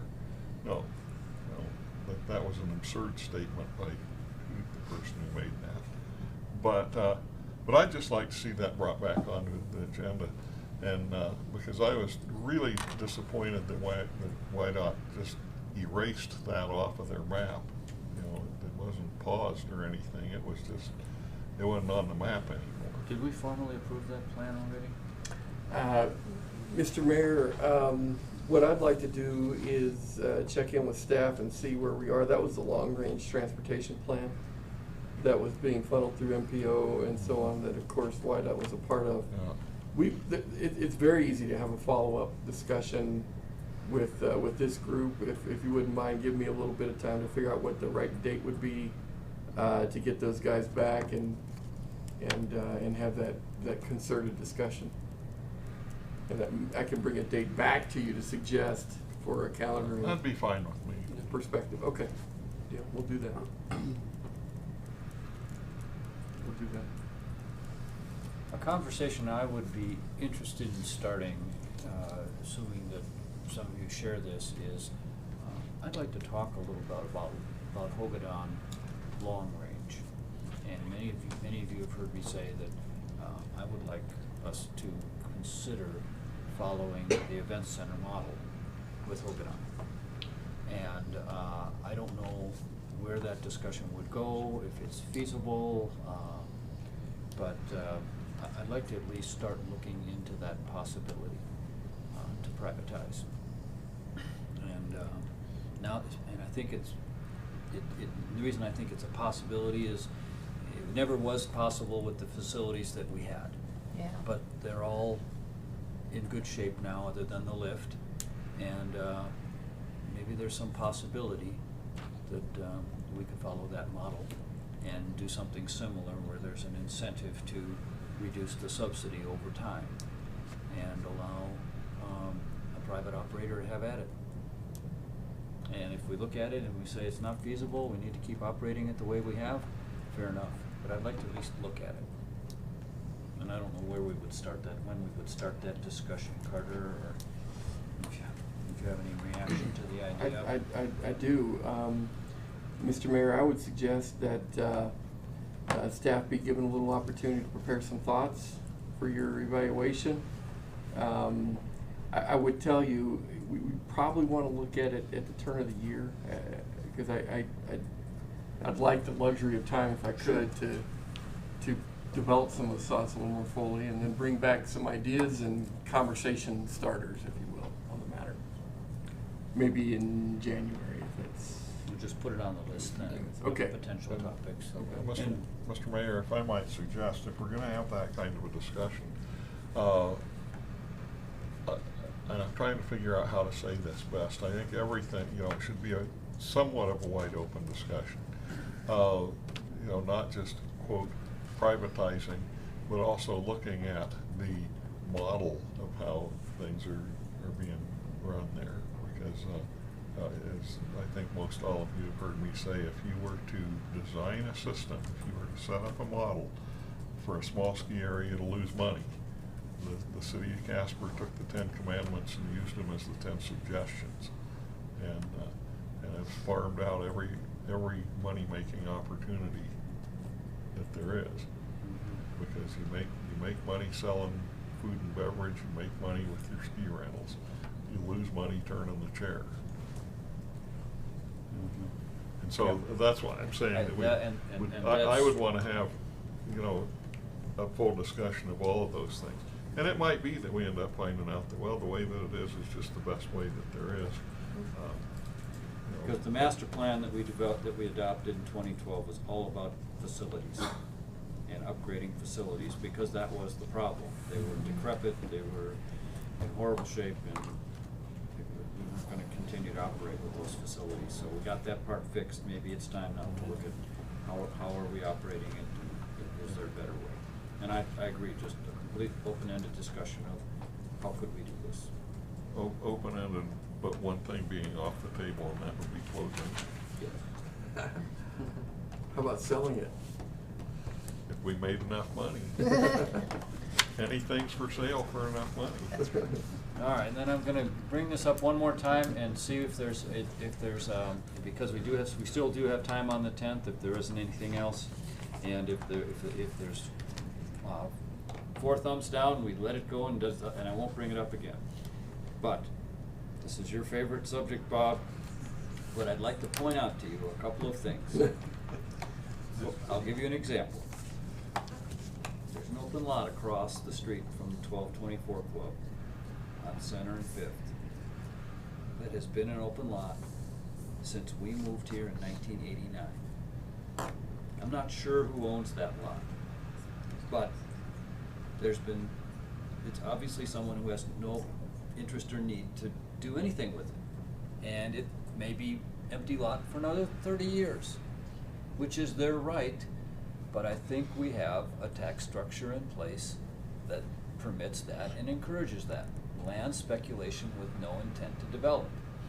And the only idea that I've ever heard anybody propose that would possibly create some incentives or some disincentives to do that and some incentives to actually build would be the proposal given to us by Mr. Giles, which would basically involve us lobbying the legislature to allow cities to create a district where land was taxed at a higher rate than the developments, so that there was a disincentive to own land and do nothing with it, and there would be an incentive to develop the land because your taxes would go up marginally or not at all for having made those developments, and therefore creating some tax revenue for the city and some additional amenities or residential areas or retail businesses for the citizens, so that we don't have these pockets of land or decrepit buildings like the one I pointed out on CY that was bought by someone who actually has no interest in doing anything with it, and it just sits there as a decrepit building because that person views it as an asset to just hold on to until whenever. And so I don't know if it's feasible. I think I sent the information out to you, the reasoning behind this. It has been done in some communities. It would be a heavy lift over a long period of time to make any changes of this sort. I'm persuaded that's an idea worth looking at, as you can tell, but I'm just one of 9, and if the majority of you wish to never hear this again, fair enough, I won't bring it up again. But if you do want to hear more about it, Mr. Giles has some resources that he would be happy to provide us with if we wanted to take some time to look at this in more detail. So that's my spiel. Does anybody have any comment? I know where you two stand, but I don't know where the rest of you all stand. Does anybody have any comment on whether we should talk about this? I'm always open to listening, but I don't know that we're the right crowd. I mean, I understand that we could support it, but I don't know that we're the right crowd that necessarily needs to be the ones doing the heavy lifting. I mean, property taxes are assessed at the county level. Well, based on state statute. Yes. And they're based on state statute. You're talking about a legislative Correct. solution. Yep. That would give give municipalities the authority to create a special district, which is essentially what Cheyenne was trying to do with their special districts, and that's how they went about that. And they're still working on that to try to convince the legislature to give them that authority. Well, I'm not averse to learning more about that. I am skeptical of how learned of a presentation Mr. Giles is going to bring to us. Well, his pitch has always been, would you guys spend $4,000 to bring this guy in from Pennsylvania so that he could tell you all about it? That's been his ask. And part of what I'm concerned about is I don't really want to hear somebody's a grand recitation of someone's opinion about things. You know, I'd kind of like to hear more of a fact-based presentation. That's who this person would be, is someone who has worked on implementing putting these tax districts in place. And this is not in my wheelhouse. I'm not inclined to spend money to have somebody come and educate us about that. I promised him on several occasions that I would have this conversation with all of you, and if again the majority says no, I will say we did it, and the majority of the council is not willing to take a look any further at it. Yeah, I'm a firm no, and I always tell Woody whenever he approaches me, he needs to go to the state legislature, he needs to talk to his state representative, he needs to do that, he needs to go through that channel. And while I told him that we could lobby, I mean, individual if we wanted to, or do that kind of stuff, I'm not willing to spend the money to do it. Yeah. And I'm not willing to move that. And I've told him that several times. And I know he gets upset because he doesn't think we listen. But if he comes up to the podium again, I will be firm and I will tell him from the dais that I do not believe that this is the forum for it. He should be dealing it through the state legislature. I stand firm on that, and I'm going to stand firm on it for a long time. Well, the other thing is, as was pointed out, this is county and state through statute, and he is a county resident. And I'm getting tired of county residents harping at us. I'm not sensing a lot of support for this. All right, fair enough. I kept my promise. Yeah, okay, and you know, it's really, Mr. Giles is a different issue. I'm really on board with trying to do something on the very ground you're talking about. And there is a doctor who owns the property adjacent to what used to be the drugstore. That property has been nothing but an eyesore even when there were buildings on it. They're just sitting on that property. Our option is to buy the property, and then we put it back in the tax rolls, just as we've done for flag development. Now that's disregarding anything to do with taxes, and I think we need to do that. Those two pieces of property sitting down there are core pieces of property to our city. If we had downtown housing built down there, or we said that's what's going to be there because we're the owners, that's a good thing. Now, whether Mr. Giles can get an arrangement where we can have that happen through taxation, that's a different animal. Yeah. But those are really prime development areas. I mean, his argument would be, if you set up a tax structure where the property tax on that open land was tripled or quadrupled, that would create an incentive for that person to dump it because they get tired of paying those taxes. That's his argument. And sell it to someone who would develop it. And Colorado has something that's kind of like that, at least I can tell you in the Black Forest area outside of Colorado Springs. This is a really go-to neighborhood. Lots are probably selling them there for $500,000. Well, when you build a house on it, your taxes actually go down. As a developer, you come in and you develop that property, sewer, water, and streets, your taxes go down when you build a house on it. Exactly. And that is state law too. Yeah. Well, okay, let's just leave that then. Do we have any?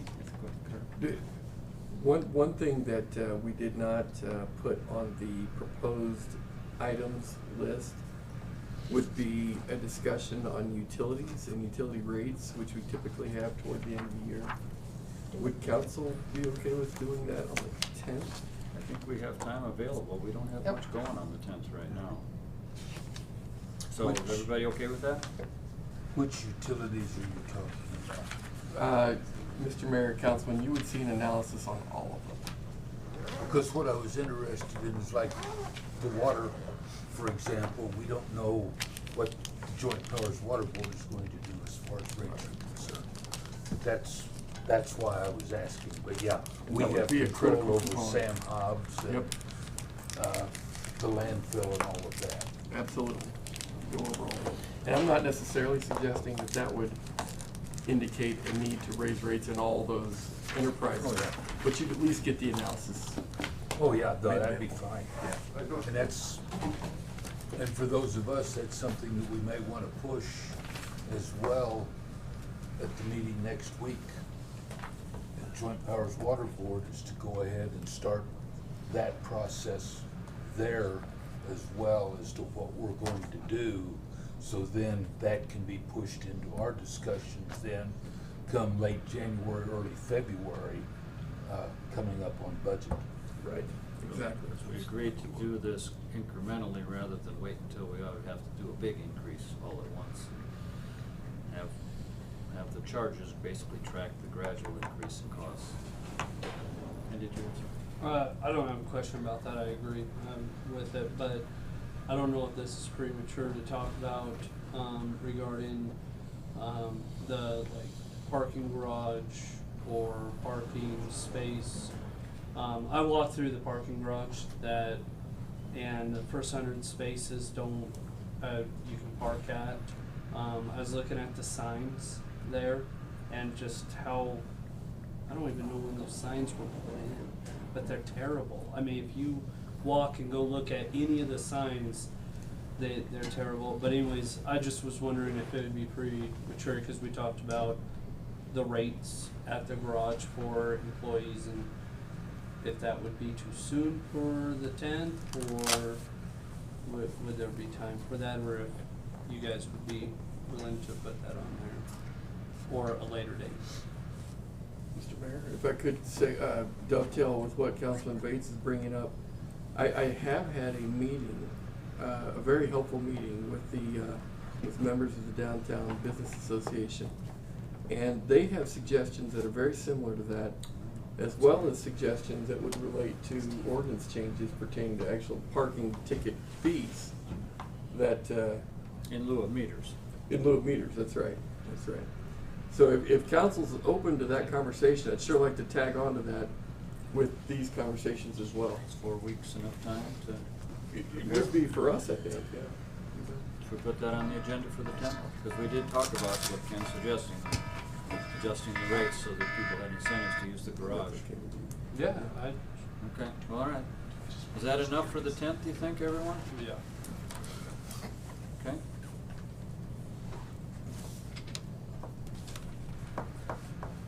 Anything, we need to go around at all? Anything to report, Ken? I don't. Kristen, you got anything? Just really quick, this weekend's the Casper Open Volleyball Tournament, which is hosted by our City Rec Center. There's actually 143 teams this year, and a lot of those teams are coming from out of town. And so, I mean, it's a huge community promotion type of event as far as like, I would imagine there's an enormous amount of hotels that get booked, a lot of restaurant activity, a lot of good things coming in, and it's coming from our City Rec Center. So, just wanted to recognize it. Anything else, Steve? Bob? We're still in the runner for the AOPA fly-in.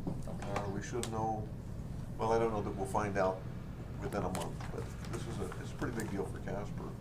And they're trying to tie the dates, which I didn't know till today, but Charlie and I sat at a meeting, and they're trying to tie the dates to the tail end of the CNFR. So that would be more folks to be sitting up at CNFR too. So that's a good thing. These people would bring money to town, and they're bringing their airplanes. They were talking about it as almost like the eclipse. I mean, that big a deal. Yeah, it could be a big deal. Okay. And wanted to thank you, Claire, for the work on getting that little piece of property along the river. That will make Mrs. Peterson, I think is her name, Maria Peterson, a very happy lady. Nothing tonight. Steve? Don't want to hear how great No. Well, my vacation went well, so that was a good thing. I'm glad I wasn't here last week. I do want to kind of bring one thing up, and it's, I guess, in respect of looking back at, and I'd rather put it into a different context, but looking back at the whole Plains Furniture and the way that transpired, all I've heard all along from the beginning of council is that when we make a decision here at the table, that we respect what the decision that was made. And you can have your own opinion about it and feel your own way about it, but when a decision's made, it's made. It's made, and we stand by the decisions that we do here. What I saw in that instance, and put it into any instance that you want, it seemed that when the decision was made, didn't exactly go the way, you know, a couple people on council wanted it to go, and a couple council members were singled out basically and had citizens directed to them to help sway a vote. I don't agree with that. I mean, if we're going to stand behind decisions that are made as a council, I think we need to do that. I just don't think it's fair. I think that a couple of discussions that we've had, it's kind of like a political hit job, if you will, that you're sending people to try and change somebody's vote when they've made a vote. It's up to them whether they want to change that vote or not. And I don't think we should be putting pressure on either any of us, pushing pressure a certain direction just to make an outcome come out the way it is. And I've abstained from that entire discussion for all that, and I will for all developments that happen. And that's why I say put it into the context of any decisions that's made at this table. If we make that decision, we should stand behind it as a council. If you got a difference of opinion, you have a right to your opinion, but we shouldn't be attacking others or sending people to others just to change the outcome. So that's the way I see it. And people can disagree with me, but I just think it's the right way of doing business, being honest. That's it.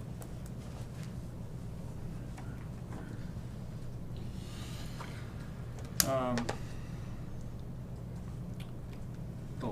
got an invitation from the mission for council members to volunteer on Thanksgiving Day. I'll be out of town, so if anyone is interested, the mission would love to have a council member or two there. So, I think you all heard, maybe you didn't, we did not get the build grant, which was very disappointing, and we're not sure why. We'll get some information about the reasoning in the next few days. Just it's a real sucker punch. And that was for the Midwest project? That's correct. Okay. We met with Governor. How does that affect us with getting that? I mean, where does that take that project to? Serious work to do, Jeff. Well, Mr. Mayor, Councilman, basically what it means is we've got to figure out a way to fund that last portion, which would be the phase that connects the work that is completed, or would be completed all the way through to Poplar, which is about 2 blocks left. From Walnut? Right. Right. Right, exactly. The intersection technically has been done because the state improved that intersection a number of years ago, but everything between Walnut and that work that the state did in the intersection itself, just we don't have an answer for it at this point in time. So where's section 2? Sean and I and Carter were at a meeting with the governor today and talked about a variety of things. Talked to the governor about the direct distribution and the consensus fund ask that WHAM and WCCA have put together. We talked about the Chancery Court, which we would like to see housed in our state office building, which is a business court that could be anywhere in the state. And the governor seemed to think that that's where it would land, which was a good thing for us. And the county had some concerns of their own that they brought up. The thing that was interesting for me was at the end of the meeting I was talking with Governor Gordon, and he said, I wish Sean were here because he was a part of the conversation too, but I think he said something, fact is, you guys are the shining star right now. And he was very complimentary about all the things that have happened in Casper. And so I just thought I'd pass that on to all of you, that The work that we've done in this community, particularly in the downtown area, has not gone unnoticed. And it's nice to hear those things. When you're so close to it, it's kind of hard to tell. But I guess he would be a little more objective than maybe some of us. So, good enough. Guess we finished early. So is he gonna move to have the veterans home put here? Pardon me? So is he gonna move to have the veterans home put here? Send Mike out. Speaking of sucker punches. Okay. Okay. You all right? Yeah. Thanks, everybody. There's somebody that made